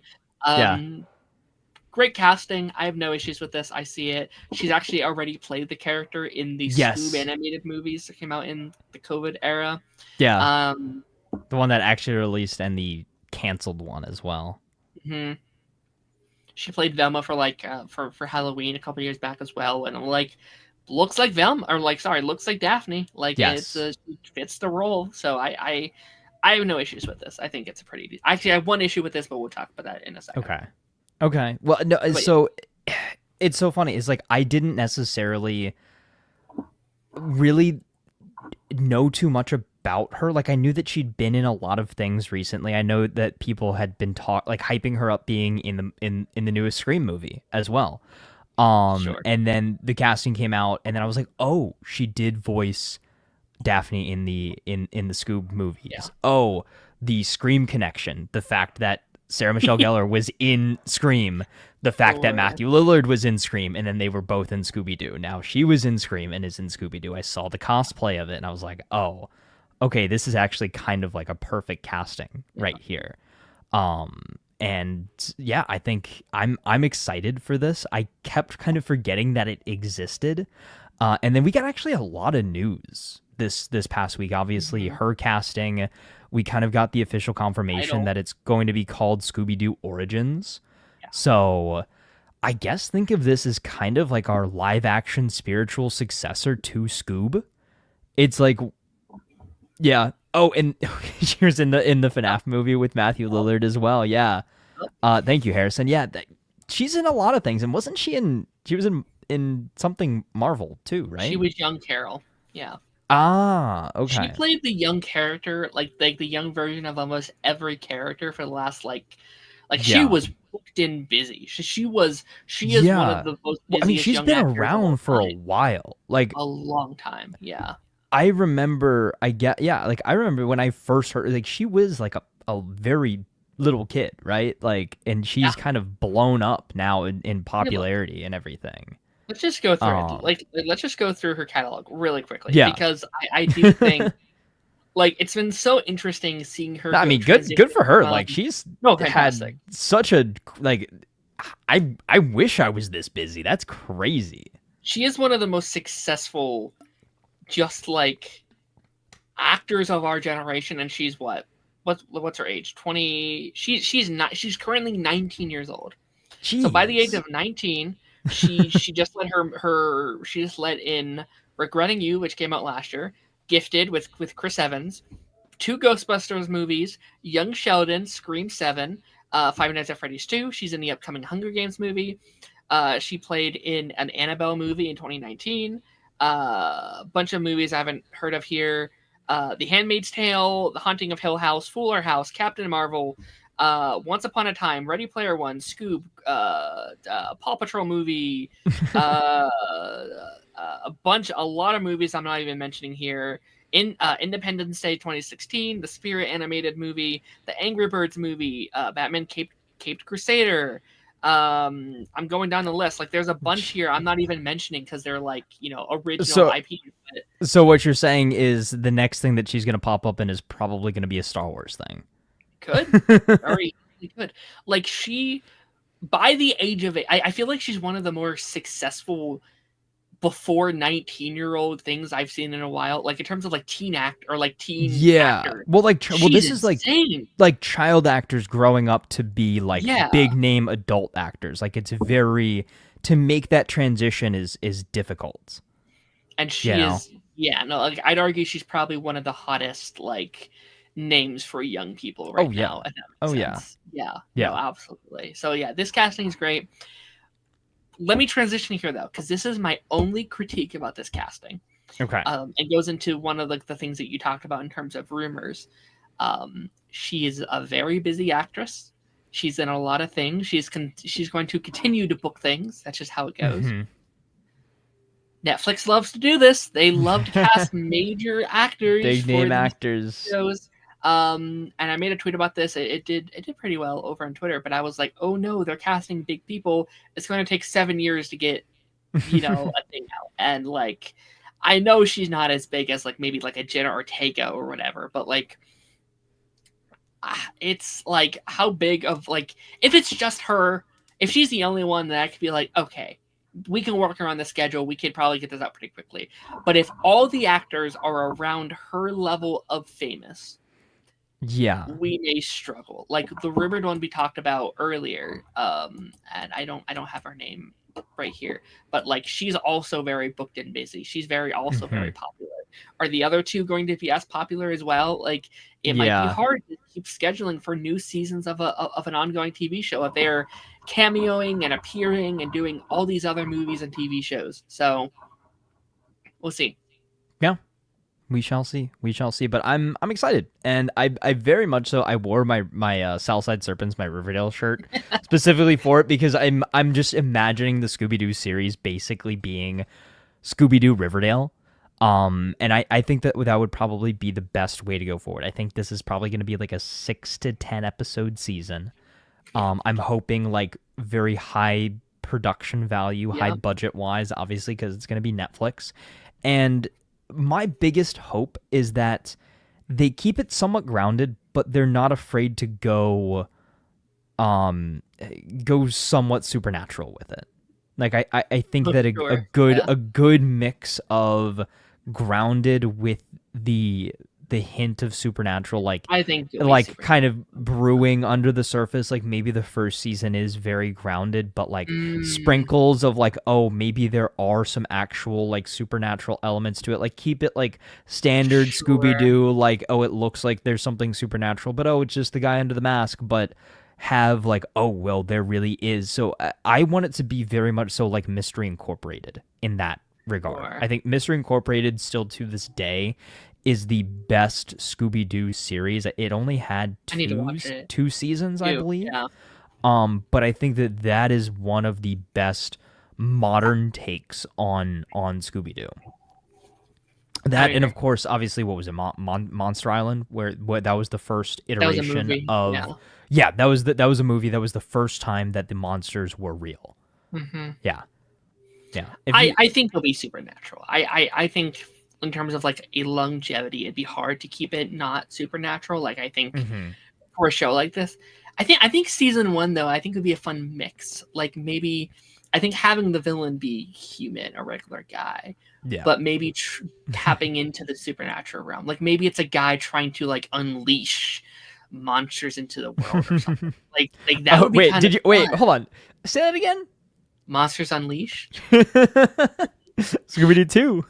Monsters Unleashed. Yeah. But I actually think that would actually be a really fun like setup for the show. It's like season 1 is like monsters aren't real yet, but like there's a man who like unleashes monsters on top of the world, and like every season following it's like, oh, they weren't real, but they are now. Now we got to deal with all these vampires and and swamp monsters and yetis, and I think that would be kind of cool if that could be set up. But yeah, no, it's definitely giving Riverdale. I think it's the Berlanti. It is Berlanti Productions. Yeah. Which is, that gets me. I don't know. Like we'll be back in our like CW era. Yeah. What are the odds we get James Gunn to write and or direct an episode?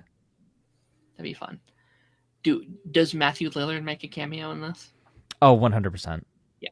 100%. I know people are pissed he's not like people was like, where's Shaggy? Like I want Matthew like Lillard back. I was like, we are not casting a 19-year-old as our Daphne and almost 60-year-old Matthew Lillard as Shaggy. I think our best bet is that Matthew Lillard can be Shaggy's dad.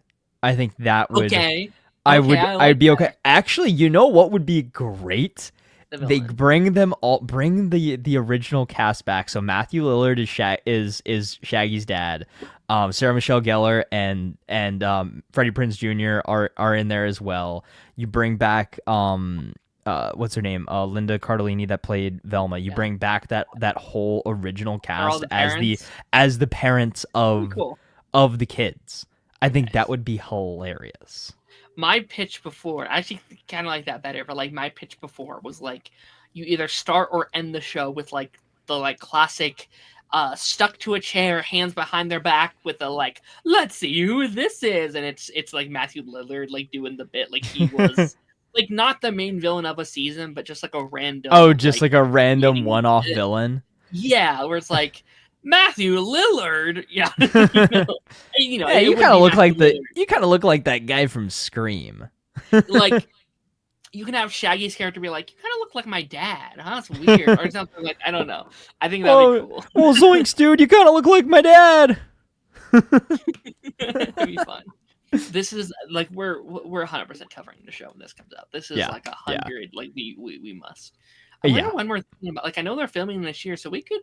Maybe next year, like next fall, maybe like next Halloween would be so much fun. Oh yeah, a Halloween drop. Oh god, that'd be so. They just better not drop it all at once.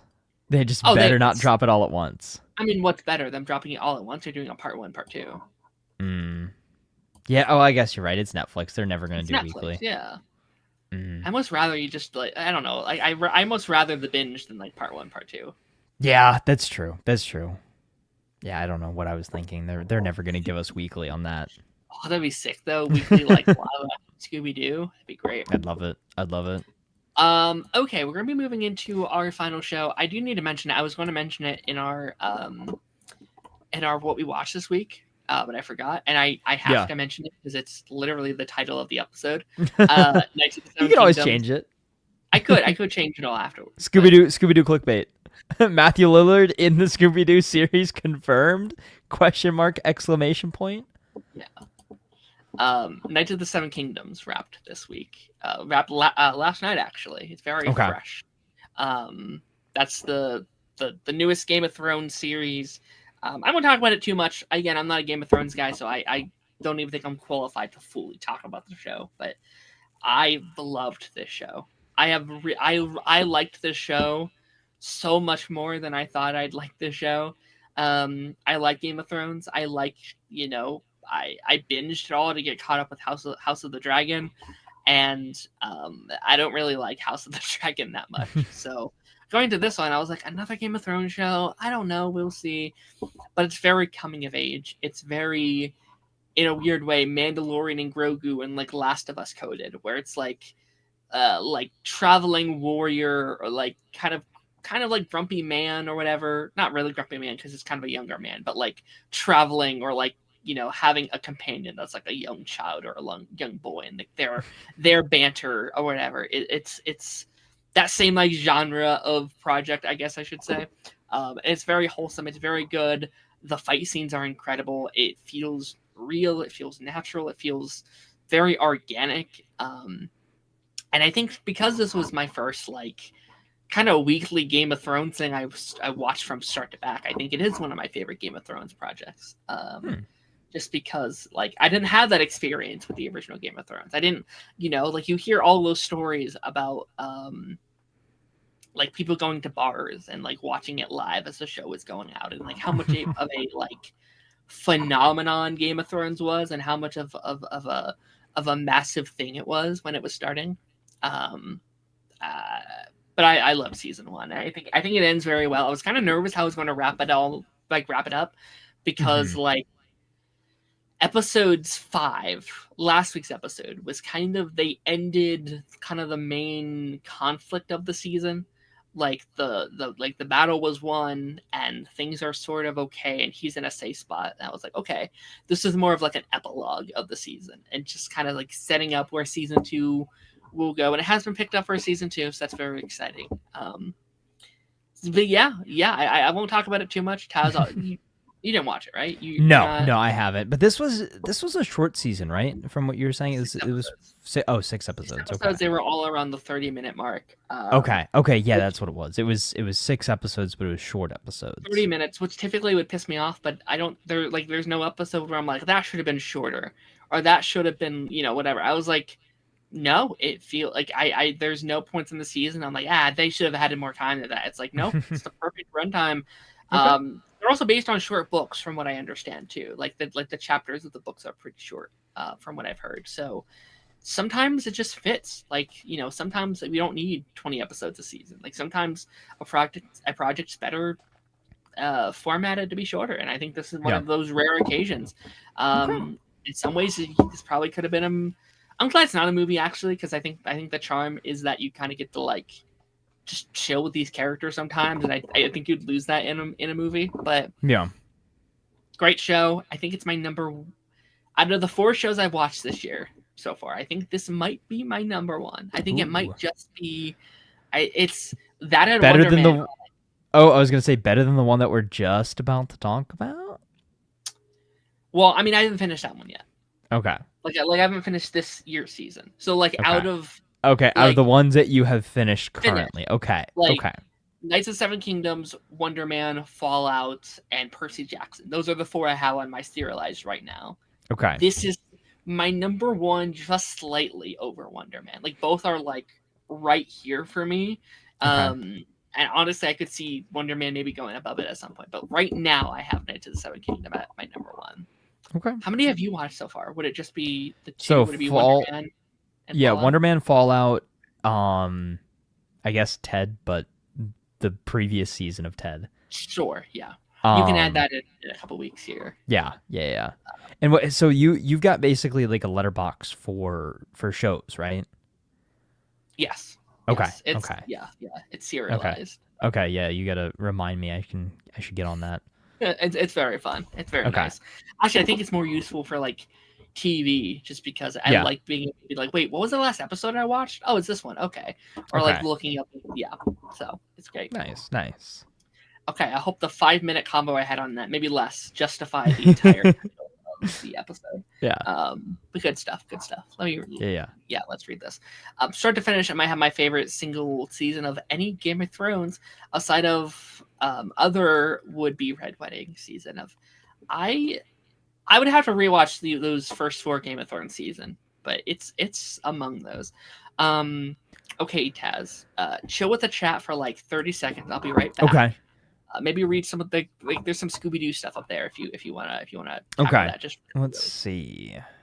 Anything Scooby Doo related? Let's see. So going back to that, yes, she was in FNAF movie with Matthew Lillard. Also in Batman Cape Crusader. Which character did she play? I did see that, but I don't know the character. By chance. Let's see. Short car. This show is going to be huge. Whoever they cast is going to be popular. Start booking big things. Yeah, 100%. I think, honestly, again, if Scooby-Doo pops off in the same way that Riverdale did, I think that we might be in for kind of, again, like almost like a renaissance of it. I think Scooby-Doo has kind of not been as popular as it has been in the past, as of late, just because, again, you kind of had the Scoob movies not necessarily not do as well, but you had that second one get canceled, I think, or scrapped when it was pretty much done. So I don't know, but I'm hopeful that we see some good stuff come from here. Darren's back. What was your response to that one, out of curiosity? Oh, is that I think no, it is basically kind of what I was saying, is that I think the fact that we've kind of not had a lot of Scooby-Doo content recently, if it's good, it can kind of create not only a renaissance for the series, for the IP, but popularize whoever's in it. Think about how many actors and actresses got popular from Riverdale. I think Scooby-Doo could be on that Riverdale too. Yes. This could be one of the more popular shows on TV if done right. If marketed correctly. Like, I've been throwing that to the upcoming Harry Potter show. Not that I'm excited for it, but just like that, I know that's going to do huge because it's fucking Harry Potter. I think Scooby-Doo could be like their next like Stranger Things. Like, Netflix desperately needs a new modern like massive hit. You know, they have a couple, but like Scooby-Doo is huge. Scooby-Doo it's is a huge IP. Yeah. Well, I think too, though, like I said, is the fact that it hasn't been as big of a thing as of late. Like, there's not necessarily an ongoing animated show right now. Like, I haven't necessarily seen. Like, I'm sure they've been dropping those like straight to home release movies still, like they normally do. What I saw, remember all the controversy and stuff around Velma when that came out? That was the last big one. That was the last big thing. They're doing didn't Scoob 2 leak? Like, that's out there, kind of. Or did it? Oh, and then also remember Scooby-Doo and Crypto 2. Yeah. I can't remember if that one ever came out. And I don't know if you can hear it, but I'm hearing my 2 Scooby-Doos barking in the background. Okay. Or howling. There's like a new anime-inspired show that's supposed to be coming to Max. Okay. Hold on, let me pull it up. Which I don't know if it's still in active development or if they fucking like... I don't know, like... Max is weird. Like, they like, not everything that they announced is like coming out or whatever. HBO Max now, though. Yeah. But yeah, like they had this show, like Go-Go Mystery. Oh, I do remember seeing something about that.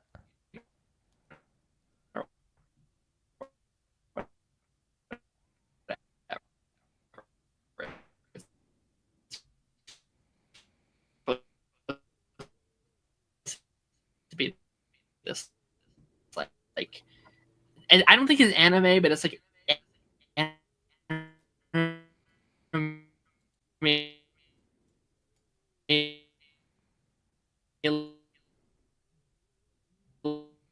like inspired or whatever.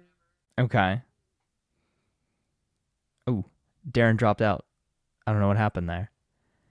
Okay, I guess we've got to hold down the fort. I didn't know if I was lagging or if he was lagging. So I guess we're gonna chill here for a second. Sorry, chat. I know. Robo Darren, I think us talking about all the spooky stuff, something spooky got him. So I guess we can kind of. Oh yeah, wait, he's back. There you go. You're back. Thing crashed. I don't know what happened. I was saying, I think it was all the spooky stuff. I thought I was lagging, so I just kind of like stayed chill for a sec. I thought that it was my side of things that was lagging. Yeah, iPad from Toy Story. That's fine. Yeah, no, it's just like everyone was like spinning circles for about 30 seconds. And I was like, oh no, this can't be good. Alrighty. All right, we're back. We're back. Did you say anything of importance in my No, because I heard every like third word. No, I said is all the spooky stuff that we were talking about. One of the spooky things got you. Yeah, I mean, it's what possible. It was. It's definitely possible. Okay. Anything else we want to mention before we get into our main topic here? No, I think it's shrinking time. It is shrinking time. I'm curious about this because everything's definitely blending in my brain. It is for me too. I had to like sit there for a second. I like on my way home from work tonight, I was like, what happened this week? Yeah, I don't know what was season 2 and what was season 3 and what was episode 1, 2, 3, or 4. I was very disappointed last night though because I was excited to come home to what I thought was both episodes 4 and 5 I had to watch, and I finished episode 4 and I was like, that was good. Let's start episode 5. And it's not here yet. Yeah, it's just 4. Yeah. I was like, God damn it. Okay, so here's your beginning of season 3. Season 3 starts off with Paul's wedding. Yes, it did. That's episode, by the yes, way. That's the beginning point. We've got Paul's wedding. We've got Brian and his husband's and the baby and everything like that. So that's a big thing in what episodes 2, 3. Mm-hmm. And then now episode 4 was kind of like, okay, this is new status quo. Yeah. Right? And then everything else happening in the background with that. And there is a lot of talk of Paul's mortality in this season. And like it's been obviously a big theme with his Parkinson's and everything throughout the first 2 seasons, but this season more specifically, them bringing in Michael J. Fox as well. Yes, such a great touch. I think this is a big transition season for all the characters. I think involved. Like all the characters are going through a massive transition. Like Jimmy is starting to date again. Alice, and I'll pull the cast list up here shortly because I know I'll forget half of them. Yeah, Alice is going to college. The boys are having their baby. Like, a bunch of the characters are going. Like, Sean is starting to kind of branch out. Seems like he's getting closer and closer to leaving that pool house. Leaving the pool house. Paul is obviously going through a huge life transition. Like, it's all like, I don't know. Like, I would kind of actually be okay if season 4 was maybe the final season because the way things are building, it kind of. I don't know how we could make almost 5 seasons left of these characters at this point because they are transitioning very, very well right now, and I'm like, I'd love 5 seasons because it's about their life. Like it doesn't just stop when they go on to the next thing, you know.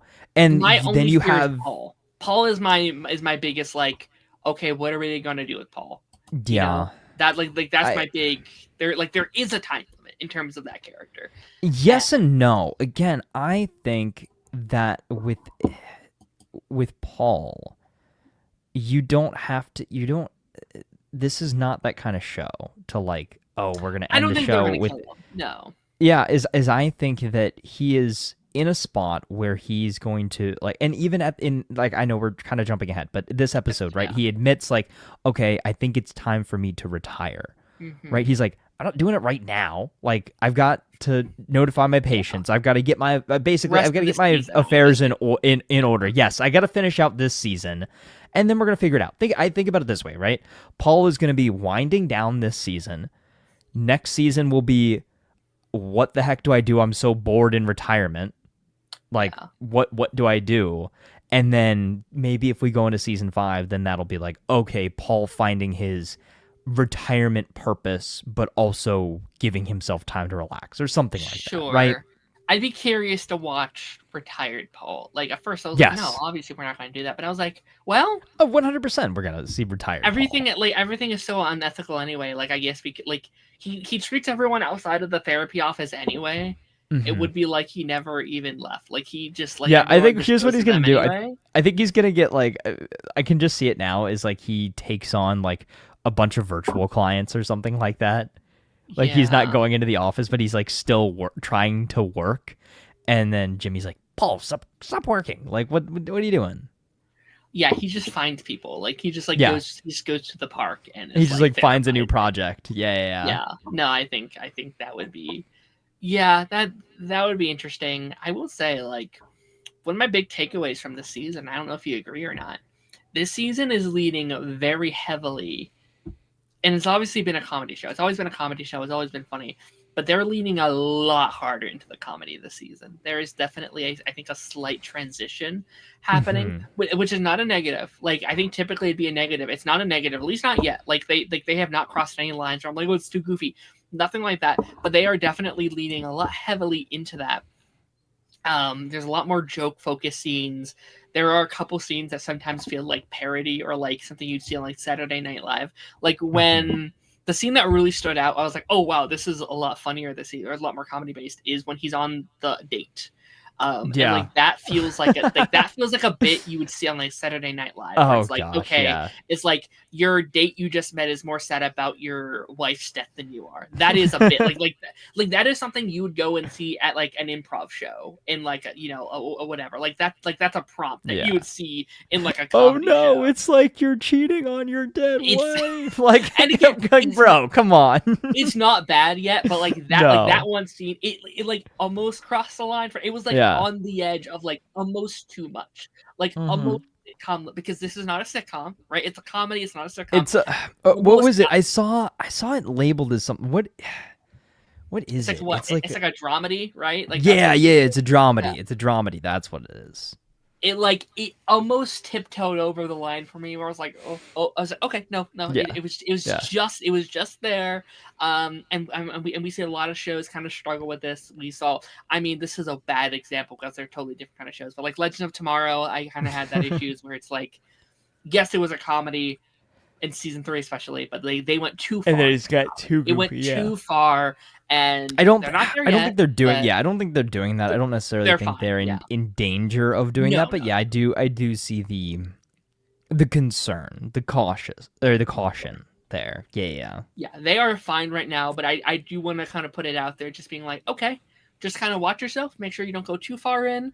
Like there's even the bit that it was fine, it was funny because it's Harrison Ford. It's funny seeing him do this, but like when he comes in, it's like the goat has returned. It's what? Wait, no, that was such a good scene because he said he did the Indiana Jones theme. Did the Jones thing, yeah. Again, dun dun. The goat has returned. It's fun. Yeah, it's good. Oh, that was my favorite scene. That was my favorite scene the entire episode. It's fun. Yeah. Where do I want to start? So many characters. I'm going to pull up the cast list here again, because I feel like that's just a good way of going in. There's one storyline I was actually really kind of curious to hear your thoughts on. What's this called? Still called? Oh, Shrinking. That's right. What's that? I'm still new to it. I hasn't not The Shining. I typed The Shining.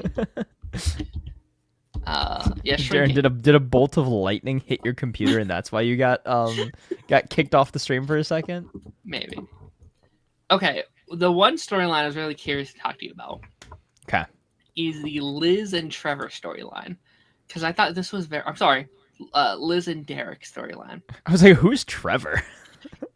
I've been calling him Trevor this whole show, and I don't know why. Are we combining Wonder Man and Shrinking into one show? It. Yeah. Yeah. So I think that's been one of the more interesting storylines this season is Derek and Liz and dealing with their son.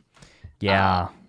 And I think we're about the same age as her son. Like, what? Yeah. Son's 25. I'm Yeah. 23, about to be 24 here in a couple months. Yeah, and I'm 25, so I'm Okay, right. so yeah, right in there. we're right Yeah. there, and I think I don't know, like that storyline has kind of hit home for me a little bit, and in such an interesting way about like when to. How much of the parenting do you want to put on your kids? Yeah. And I'm not going to say this it's out of touch because that's not what I want to say. I don't think it's out of touch necessarily because it is a character by character basis. Mm-hmm. But I almost do feel like it is maybe a product of another time a little bit sometimes where it's like, no, they have to be out on their own and they have to find their own wings. They have to find it, which typically I would agree with if the world was in a different spot and, you know, maybe in their world, maybe, you know, like the financial setup of the world isn't as shitty and you can do that. Yeah. But economy in the world right now is not super great. Mm-hmm. And I would, as someone who does still live in their parents, and I would argue that most people our age have to, or it's more it's almost more Yeah. financially responsible to live at home than it is to not live at home. And I've done both, and I can tell you that you will. It doesn't necessarily seem like a ton now, but live with your parents as long as you can. Mhm. You know what I mean? Is like have your rent and your food paid for as long as you can. Like hold on to it, cherish it, and also just cherish the time that you get to spend living at home with your parents, right? Under good circumstances. I think this is a situation where like a part of me has like a little tiny issue with maybe how they're displaying it, but I might also need to see the full arc because this is an actively building story, and I think it's also partially satirical in a way too, right? Is because it's no secret, obviously, everybody on this show is fairly well off. Like they're all like upper. I was going to say that's upper class. Too. Like they're not, how much they're not. They're all they're all very well off. Actually, they live in California. They've got big houses, fancy especially cars. them, right? Like Liz and Derek are portrayed as being rich. Like they are rich people. They can afford this, and like if Jimmy and them have money, like Liz and Derek are actually rich. I mean, they have like a pool house, right? Like that's true too. That is true too. I just I wonder what the circumstances where they sent them out to. Like, did they give him money before? Did they help him get a place set up before just sending him out? That's probably what it seems like is like kind of they've given him all the tools to live on his own and he's kept failing, and it's like, okay, well, I'm gonna put you up in a place. You're gonna be living on your own with our kind of background puppetry support until you can make it on your own, which again I think is a good experiment. So we shall see. But and like I think where we're going, I'm actually really interested to see. Like I kind of like the okay, we'll pay for this place. This place is yours. We'll pay for it. Yeah, but you got to fix it up. That's interesting to me. Yeah, I like how he's like, oh, check out Dr. YouTube, like, which I'd fail at that. Holy shit, I'd be living in a wooden house for the rest of my life. I'd be like, well, I guess I just don't have walls now. Yeah, I would fail. But also, I kind of there's a part of me that's like, yeah, I kind of want to a part of me wants to try it. Like a part of me kind of is like, could I do it? Like, could I? You know what I thought? Didn't have to work. If I didn't have to do anything else, could I do it? I'd kind of. Yeah. Well, hey, if I didn't say this scenario happened, like you didn't have to work, you're given this nice apartment. Yeah. But it's just the bones. You've got to figure it out for yourself. Oh, dude, I would turn that into a DIY series. I'd make videos of idiot tries, home improvement for the first time, make YouTube videos on it, get my whole setup, going and everything like that. And then I'd stream full time or something like that, right? Like that'd be fun. I would again, if I didn't have to work, if I didn't have to do a 9 to 5, it's like, well, this is your job now. It's like, okay, well, I spend the first 3 months just learning and doing the stuff online. Like, I do think those are some really good. I am not a carpenter whatsoever. I don't have any of those skills, nor the interest for any of those skills. Yeah. But like, it is such an interesting thought experiment of like, oh, could I? Oh, I think it's that's interesting. here's my opinion. I think it's kind of reverse psychology. I think they know that their son is so lazy that he's not going to do it himself, but it's going to put him in a state where he's going to be forced to get a job so that he can pay somebody to do it for him. I think that's the roundabout way of getting him to get a stable job, right? Is he doesn't want to do the improvement himself. So he goes and gets a job so he can pay someone to do the improvement.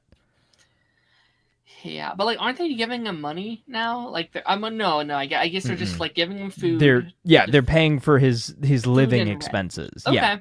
Yeah. Basically, food, rent, utilities, everything else is up to you. I mean, if I was getting my rent paid for, I didn't have to pay for food. That seems like I'll go work and I'll let that's a great deal. Like, that's a fantastic deal. If I just have to work to pay for like finances, or like not finances, but like your incidentals, that's great. That'd be awesome. Yeah. That sounds that's definitely doable. I'd love. I don't know. I could work and slowly. I was like, okay, we're doing the door today, or like this month we're doing the door. Okay, next month we're doing the ceiling, or whatever. That'd be fun. Yeah, and here I am. That's literally been struggling with hanging a dartboard on my wall for the last 4 months. Sure, it's fallen down so many times, and I've still not. And that's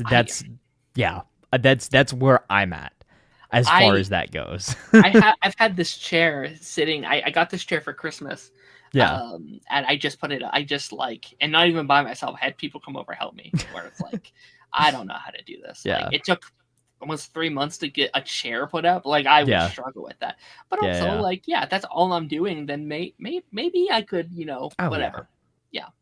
You would do it if you had to. And I think that's also the key here too, right? Is sometimes unless you're pushed into the deep end, you're not going to learn how to swim.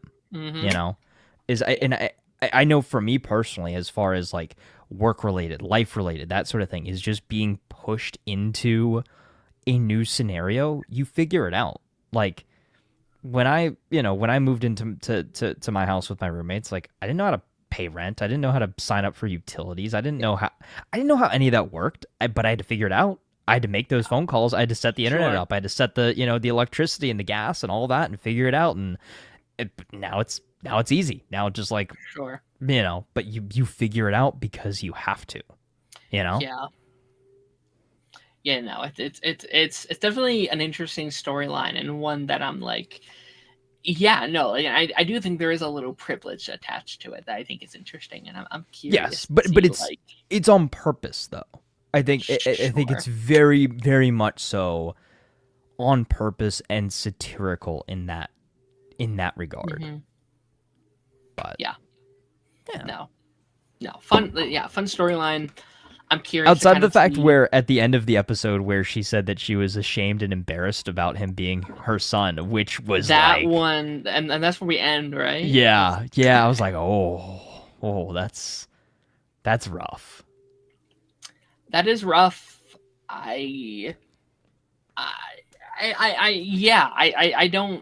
guess I need to see his side, like the son's side of it with the whole weed situation, because what was he doing? Because I will say, if that was my dad, like, I'd be like, oh, well, as ashamed as I am, I have to go see him in the hospital. Yeah, I'd be like, oh, I messed up. That's bad. Something you have to kind of take a deep breath and be like, okay, well, I fucked up. But you know what, though? Actually, I do think Derek is kind of in the wrong, actually, there, because they told Derek directly, don't take our son's candy. Like, that was established. Well, he did not know it was taken from him. It's not like he gave it to him. Like, if he's like, hey, Dad, you want some candy? Just having one. That's okay, Dad. You'll be fine. If that was the case, I might actually agree. But that's kind of on Derek for, like, taking things that aren't his. Like, that's kind of on him, I think. It's like Dexter when he ate the brownies that Deb made. Yeah. which was a fun. I had a lot of fun just watching Derek trip balls. Like that was a fun episode. Like as soon as they mentioned the candy, I was like, oh boy, all right, I know where this is going. It's a Derek. I ate episode. all of them. I'm. He calls everybody, guys. I'm dying. I'm dead. Like when he calls what's the one that cracked me up when it was Brian who's like, they're after me, they're gonna be after your kid too. It's like, holy shit. And Brian's like, okay, buddy, I'll talk to you later, bye. And he like takes the like teddy bear spy cam. It's like, Liz, call your husband. He's fucking high. Yeah. I was like, when he like was talking to the mannequin, he's like, hey buddy, I gotta tell you something. You don't have a dick. It's gone, they took it. Oh my god. No, that was fun. That was yeah, no, that was a great time. Great time. I also just like how visibly closer Liz is with her husband this season as well. I think that's been one of my highlights. They have found a middle ground, I think, from their kind of bullying that they went through in like the last season, because that was a big issue of mine, as I hated how Liz treated her husband. Like Derek was just the nicest guy, and how the other cast treated him as well. And to that contrasting, her being the nicest kind of pushover of a wife, just being like, oh, I'll do anything you want, honey, I love you so much. I think they have found a really good balance that they just kind of feel like they just love each other again. Like they're a team, they're on the same page. Good. And I also like how Derek is doing so much more this season too. Like he went with Brian to go pick up the car seat, right? Or like just like little things like that. Like he's actually he is a main character now. He's not just kind of like, well, again, remember how very early on Brian just called him Liz's husband? Like I think that was the funniest thing is like, I don't even know who you are. Like get out of my way, Liz's husband. Like don't worry about it. Yeah. No, but now he's like a mainstay character, which I think is one of the best things the show has done, to be honest. And it, they keep growing out the cast in such interesting ways as well. Oh yeah. And I think in another show I'd feel more nervous about that. Like Coach is like a reoccurring character at this point. Sean has his girlfriend now. A lot of these characters, like Lewis seems to be gone, which we could talk about that in a bit, but like. That was something. You have the baby mama for Brian. I forget her name, but like she seems like maybe at least a reoccurring character going forward. I could see in a couple, maybe season 4, maybe she could be like a main character. Like she seems like they're going to be in their lives a lot. Right? Is it like somebody who seems so inconsequential that keeps popping up? Yeah. Even the guy that was the I don't even know what his title is, but like the adoption agent. Like he kept popping up more often too. Yeah, and I think in a lesser show, I'd be a little afraid of this, right? Because we've seen that's what happened a lot in our like CW shows, where where it's like too big of a cast, and so far they balance it really, really well. And they do. Right, like at the end of the day, like your focus. It's like it's Jimmy, it's Paul, and really, I guess your other main, like if you're thinking of 3 main characters, Jimmy, Paul, Alice, I think are like your big. Your big 3, I'd argue Gabby as well. Yeah. Yes. Yeah. But yeah, no, I have no fear from now. I will put like a general bubble of like, not concern, but like a general bubble of like, okay, it's here, it's there. Just watch it going forward because once you get into it, it can get out of control. With your cast and problem with Stranger Things. Again, the same thing where it's like, yes, once you add these cast members, it's hard to unadd them or like give them less free time. So just go into it with that kind of mindset. Well, but think about it this way, right? Like we could be getting rid of cast members, like with people moving on to new things. Like, again, Alice going off to college, like she's probably not going to really be in the show as much, I would guess.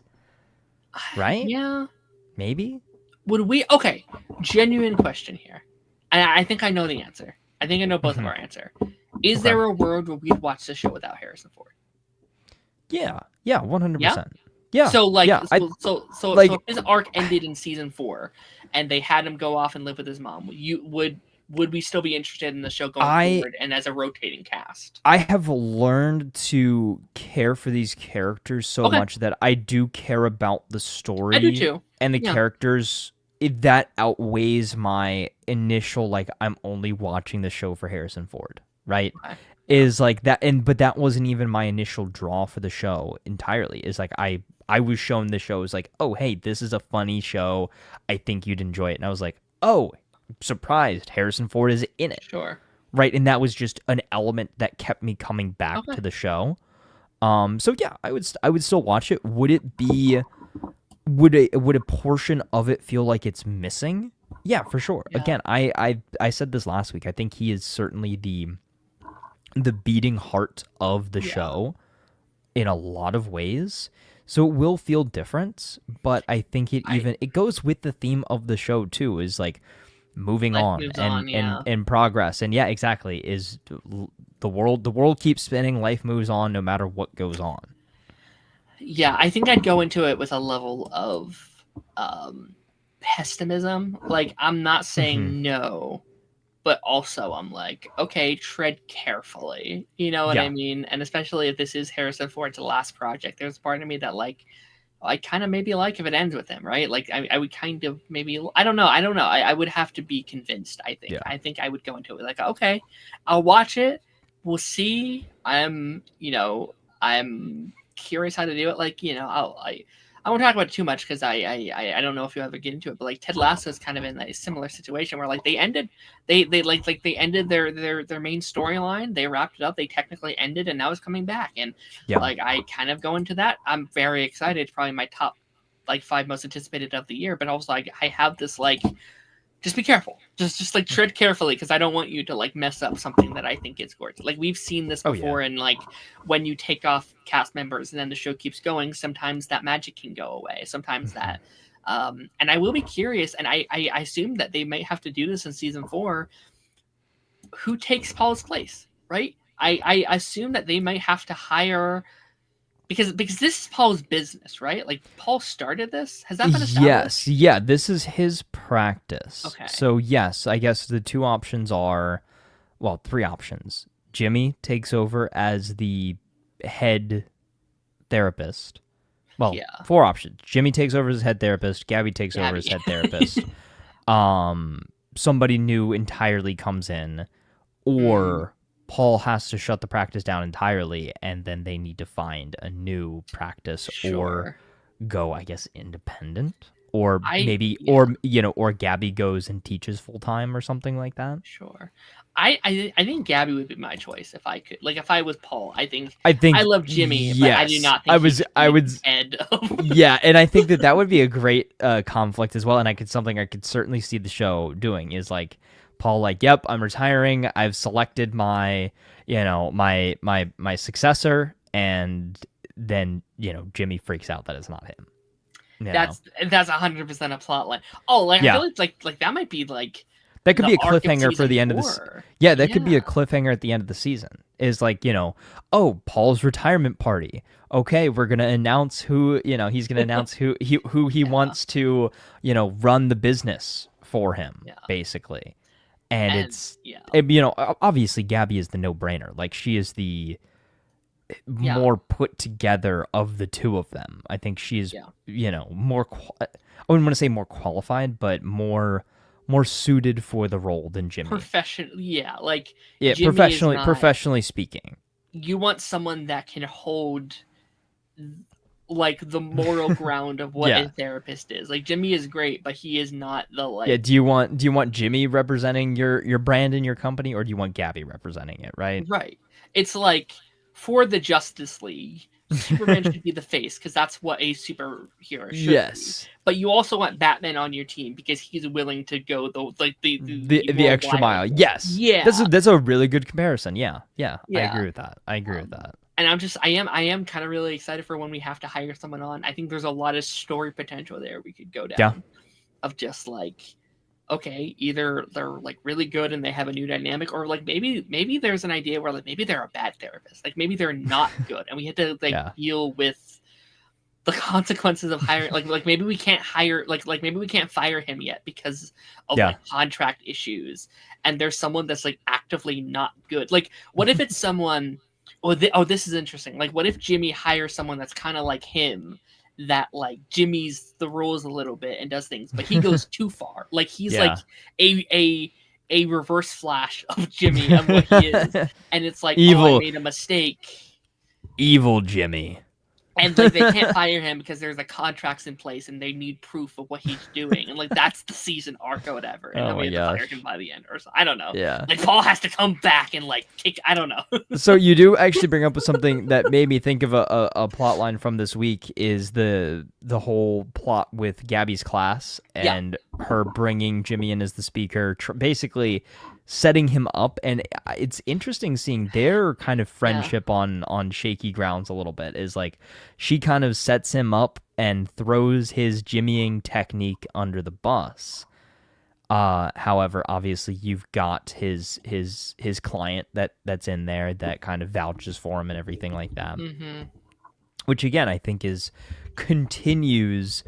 I was watching that scene. I was like, oh, this is literally a continuation of our, moral dilemma conversation from last week, right? Is like, should you be stepping over that line as a therapist? Is it right to break the rules to get a breakthrough for your patient, that sort of thing? Yeah. And is it, and I guess the extra layer to it is, all right, well, it works for Jimmy. Is it okay for him to then be trying to teach that to the next generation? Yeah. Like, should he be advertising this as like, oh, this is something that works? Or should he be like, oh, despite the fact that it shouldn't work, it is working. This is kind of a one-off. Yeah. I am curious if we're going to be seeing legal repercussions of our actions, because I don't know. Like, I think that's been my biggest, like, not issue of the show. Obviously, it's the point of the show, but there are these things where I'm like, no, this is legally not okay. Like, I think the bit at the end where it's like, wait, you were in her bed? It's like, no, it's Kayla's bed. It's like, wait, you were in her house? Like, that is a big that is a very, very big issue. And I think this is a show you kind of have to go in with a little like dependent of your belief a little bit. Like, you kind of suspension of disbelief. Yeah, like you have to like. I have to hold that on because I'm like, no. So many things these characters do every single episode would get them fired if anyone in the field learned about it. Like, I mean, Paul makes the joke all the time. He's like, oh yeah, Jimmy's like a walking HIPAA violation. Like it just like he just is, and even Paul is doing it now too, and now we've roped Gabby into it. Like, it pisses me off every time because it's the whole point of like season 2. But like when freaking is it Alan? Is Alan the name? Not Alan. What's his name? Freaking give me a second. Neighbor. Sean. Like Sean's gonna be your driver now. It's like, no, he should not be your driver. He's your client. This is the exact situation we were in season 1. That's why you had to switch to Paul in the first place. Yeah. And then Gabby, I think, did one of like the worst things one of these characters have done. She stalked her client and followed her to a bar. Oh yeah, you're right.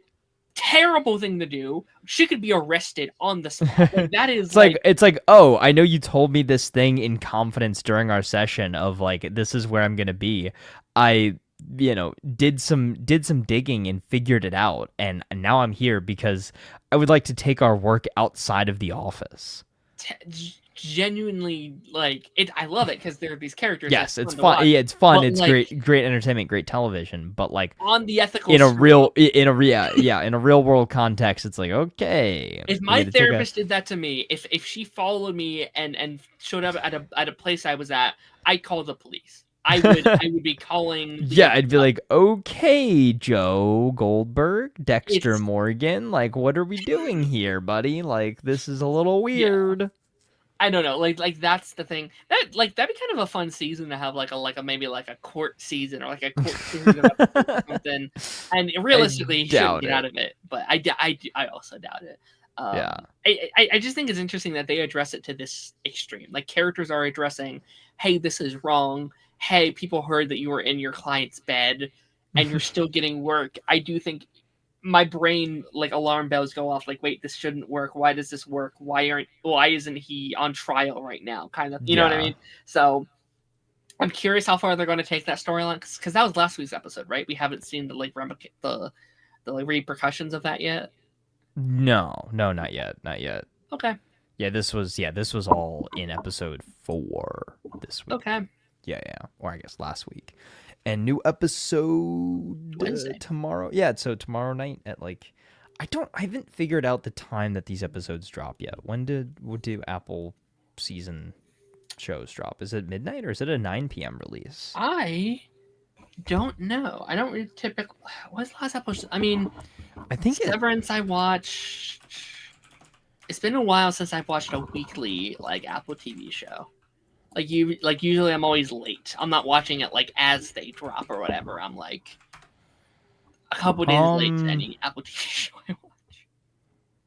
Many shows frequently debut early for viewers, 9 p.m. Eastern, 6 p.m. Pacific. Okay. Yeah, so that makes sense. Okay, so they're doing like the Fallout style release. Okay. But yeah, I'm excited for the rest of the season. I don't know how many episodes this season. 10. I think I looked it up. I think 10? it's 10. I think, which I'm happy about. But that means we still have an entire season to discuss for the most part, at least. Or like half a season, I should say. We're under halfway through. Oh, season 3 is going to be 11 episodes. Ooh, so yeah, we got what, 8 episodes left? Yeah, we got some time. Hell yeah. Let's go. I'm happy about that. Yeah, so one fewer than the 12 episodes of season 2, but one more than the 10 episodes of season 1. It's so random. That's so random. Yeah, but I'm excited for that. They just kind of do whatever's best for their season, which I appreciate. I just like, I wonder if they were like, hey, we need 22 episodes. If Apple would be like, sure, go ahead. You know what I mean? Yeah. Apple TV usually doesn't give a shit, so I bet they'd be like, yeah, whatever, that's fine. That'd be fun. I've liked Sean this season quite a bit too. I think I sent you the like little interview clip I thought was interesting. Yes. Yeah. Like he said, Sean's arc isn't about getting better necessarily, but it's about sustaining your growth. And once you are better, how do you move on from being the best version of yourself? I think is so interesting. And like there's that line from Paul where it's like, oh no, like you're at a point in your life where the worst thing about you is girl trouble. You've grown so much. And I'm like, yeah, it's so sweet. That's so good. I'm also just worried that there's going to be a crash or whatever. Like I'm worried that like something's gonna break. I'm nervous. He's another character though that I wouldn't mind. Like I love Sean so much, but like I do think eventually we might have to like. As maybe he graduates out of that. Yeah, he's like, okay, maybe once he moves out, we say goodbye to the character. Like, right. And again, is maybe he comes by every so often, like, comes back for holidays or whatever, right? Sure. And like sees his found family. But yeah, I think that is an interesting perspective too. Is like we have such a big cast, but it can rotate in a way, right? Because I do think a character we didn't see this week, but I think eventually they're kind of going to build to it is what's her name that was in that played Hill in the MCU. Yeah. I think she is going to be a more regular character eventually. Like they're building towards the relationship there with her and Jimmy and everything. So I think that she might fill in a character gap if we do have to say goodbye to one or more characters, which is at a point this season. Which is a kind of an interesting concept. I'm going through the cast list. I can't find her name right now, but yeah, what is the character's name? And again, I haven't seen the show, so I can't talk about specifics. But to have 2 cast members from one show who I don't think were love interests in that show, but are love interests in this show. Like I think they had separate. Again, I haven't seen the show, so I can't say for certain. But like, how that transition is a very interesting concept to me. And maybe people in the comments can tell me if like for like those who've seen the show, do those characters get together? How I Met Your Mother, by the way, for anyone who doesn't know what I'm talking about. But yeah, no, I do really love her on the show. They have really, really good chemistry. I also like they're not rushing into it. Like I like that she gets to go on kind of like a pseudo date, right? Or like a show date, which I love that actress who plays, that like nurse. She's in like Game Chasers on like on Dropout and stuff like that. So that's really cool to see that actress get work and stuff like that. But Nice. yeah, no, I like that we're not just like, okay, they're dating now, it's here a thing. It's like, okay, I'm not ready for that. And like I even like the line where it's like, she's too casual, but then she's too serious. I need I need my like Goldilocks of a woman. I need something that's just right for me. Like he needs a stepping stone. Like he can't just like jump into the deep end immediately. Like he's got to get himself back out there and kind of ready for something serious. Which is why Gabby was kind of not for her necessarily, but I guess for him was probably right, like a good safety net. To use her word, safe dick for him. I guess it doesn't really equate to him, but like this. Yeah, no, but I know what you're saying. I know what you're saying. Yeah. I thought that was So like he didn't see her in that way, but she kind of did, and I do wonder if we're eventually going to circle back around to that. I kind of hope not. No. I thought it was fun as a fling, but well, especially they are still very much so at odds now, and the root of that is of course the decision that he made with what's his name, Lewis, that he forgave Lewis, and Gabby can't bring herself to and couldn't bring herself to do so. And it came to the surface. I think it was in the last episode there, but like she's never really forgave him for his Bender era, right? Like when like when he had prostitutes in the house where his wife lived or his daughter lived, and that is a very big deal. Like that is a thing that would be hard for her, and it's probably. In Gabby's mind, that was probably like him cheating, right? That was probably like him, like how could you bring these people in the same house that you had a family in, that your life lived in, like not even like a month ago, like that would be hard. And so it's kind of like what we dealt with Jimmy last season about like the suppression of trauma. I guess trauma would be the right words. Yeah, that's correct. Yeah, that she hasn't dealt with yet. That she is yet to fully it's really interesting that they're therapists, but like they themselves have not dealt with or talked about their trauma in the way. And sometimes just because you don't think about it, like it's very easy to be like, oh, I didn't realize I had trauma on that very particular thing, but I do now, and it's out in the open, and now I have to address it. Which will be interesting to see their comeback and their journey back will be interesting. And like it seems like she even has trauma over herself. Like there's that line where she's like naming things that he did, and like she names herself as one of those mistakes. Like she like sleeping with your wife's hot best friend or whatever. Like you can't use it as another thing. But like I do wonder if she has trauma over her own decisions. Like I wonder if there's this deep guilt within her still that she has not yet processed of what she did. Oh yeah. That would be interesting. Like she breezes it over, like it's no big deal, it's fine, it's safe dick or whatever. Yeah. Oh no, what 100% is is she's certainly bottling up a lot of stuff as well. And I think once she works through that, then we'll be at a better, healthier friendship for the two of them as well. Yeah. No, that's no. And maybe that'll be Paul's final act as a therapist is getting them back. Yeah. Can he get the two basically again, they for all intents and purposes I would say best friends, you know. That would be a fun retirement project for him, right? Yeah, is get them back on good terms, and especially too again, it would cause even more of a rift if he puts Gabby in charge and not Paul, or vice versa even.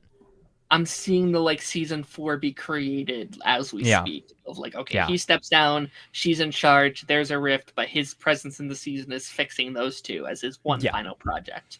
Exactly. Exactly. And then what season 5 is like a wild man like Paul, just with no responsibilities, but he's losing his mind or whatever. Yeah. That'd be fun. Very cool. Yeah. Brian and Charlie, they have their baby now. I loved the baby arc. I got emotional when that baby was born. Not for the baby itself necessarily, but the community. Not for the baby. Who cares about that? Yeah. Who cares about the freaking baby? Who cares about the little baby?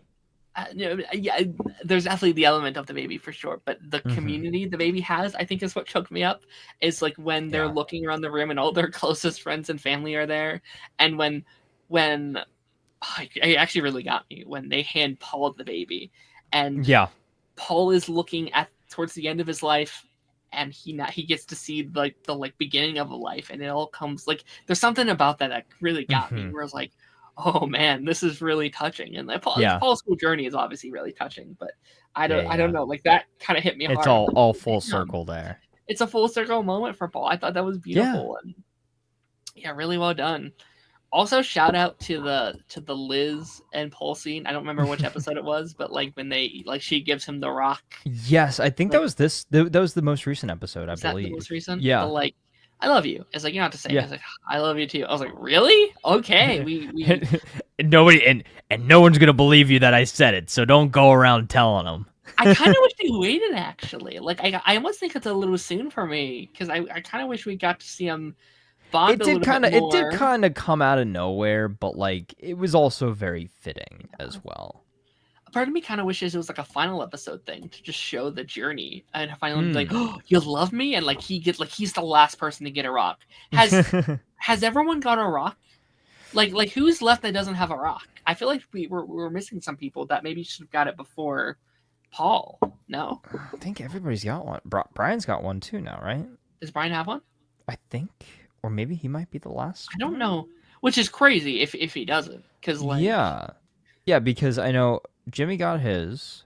Jimmy got his. Of course, Gabby got hers. Gabby was the first. Yeah. Alice has one. Yeah, she certainly has one as well. Sean? Yeah. When they open up the food truck and stuff. Okay, yes. Yeah, Sean's I don't think got Brian one. does. Yeah, so maybe he might be the next one. I would have given it to Brian before Paul. like she's basically the this baby's grandmother at this point. Yeah. She is she's there for that baby, yeah. I feel like. Julie has a rock, right? Or no? I don't know, actually. I don't think so. Yeah, no. Maybe not. No. I don't think they don't really interact. Yeah, no. Much. Okay. Yeah. Okay. All right. That's interesting to me. But I've loved the baby journey with them. I've loved seeing this. Oh wait, the baby doesn't have a rock yet. I bet it's off screen. I bet that baby was immediately. She's like, "Here's a rock. I love you forever." But I do really like Alice. No, Liz. I do like her grandmother arc right now. Her just if anything happens to this baby, do you think that it's because subconsciously she feels like she's failed with her own children? Yeah. From Probably. that's my therapy breakdown there. Is she is so willing to help mother other children because she wants the chance to redeem herself, to make the perfect child, basically, right?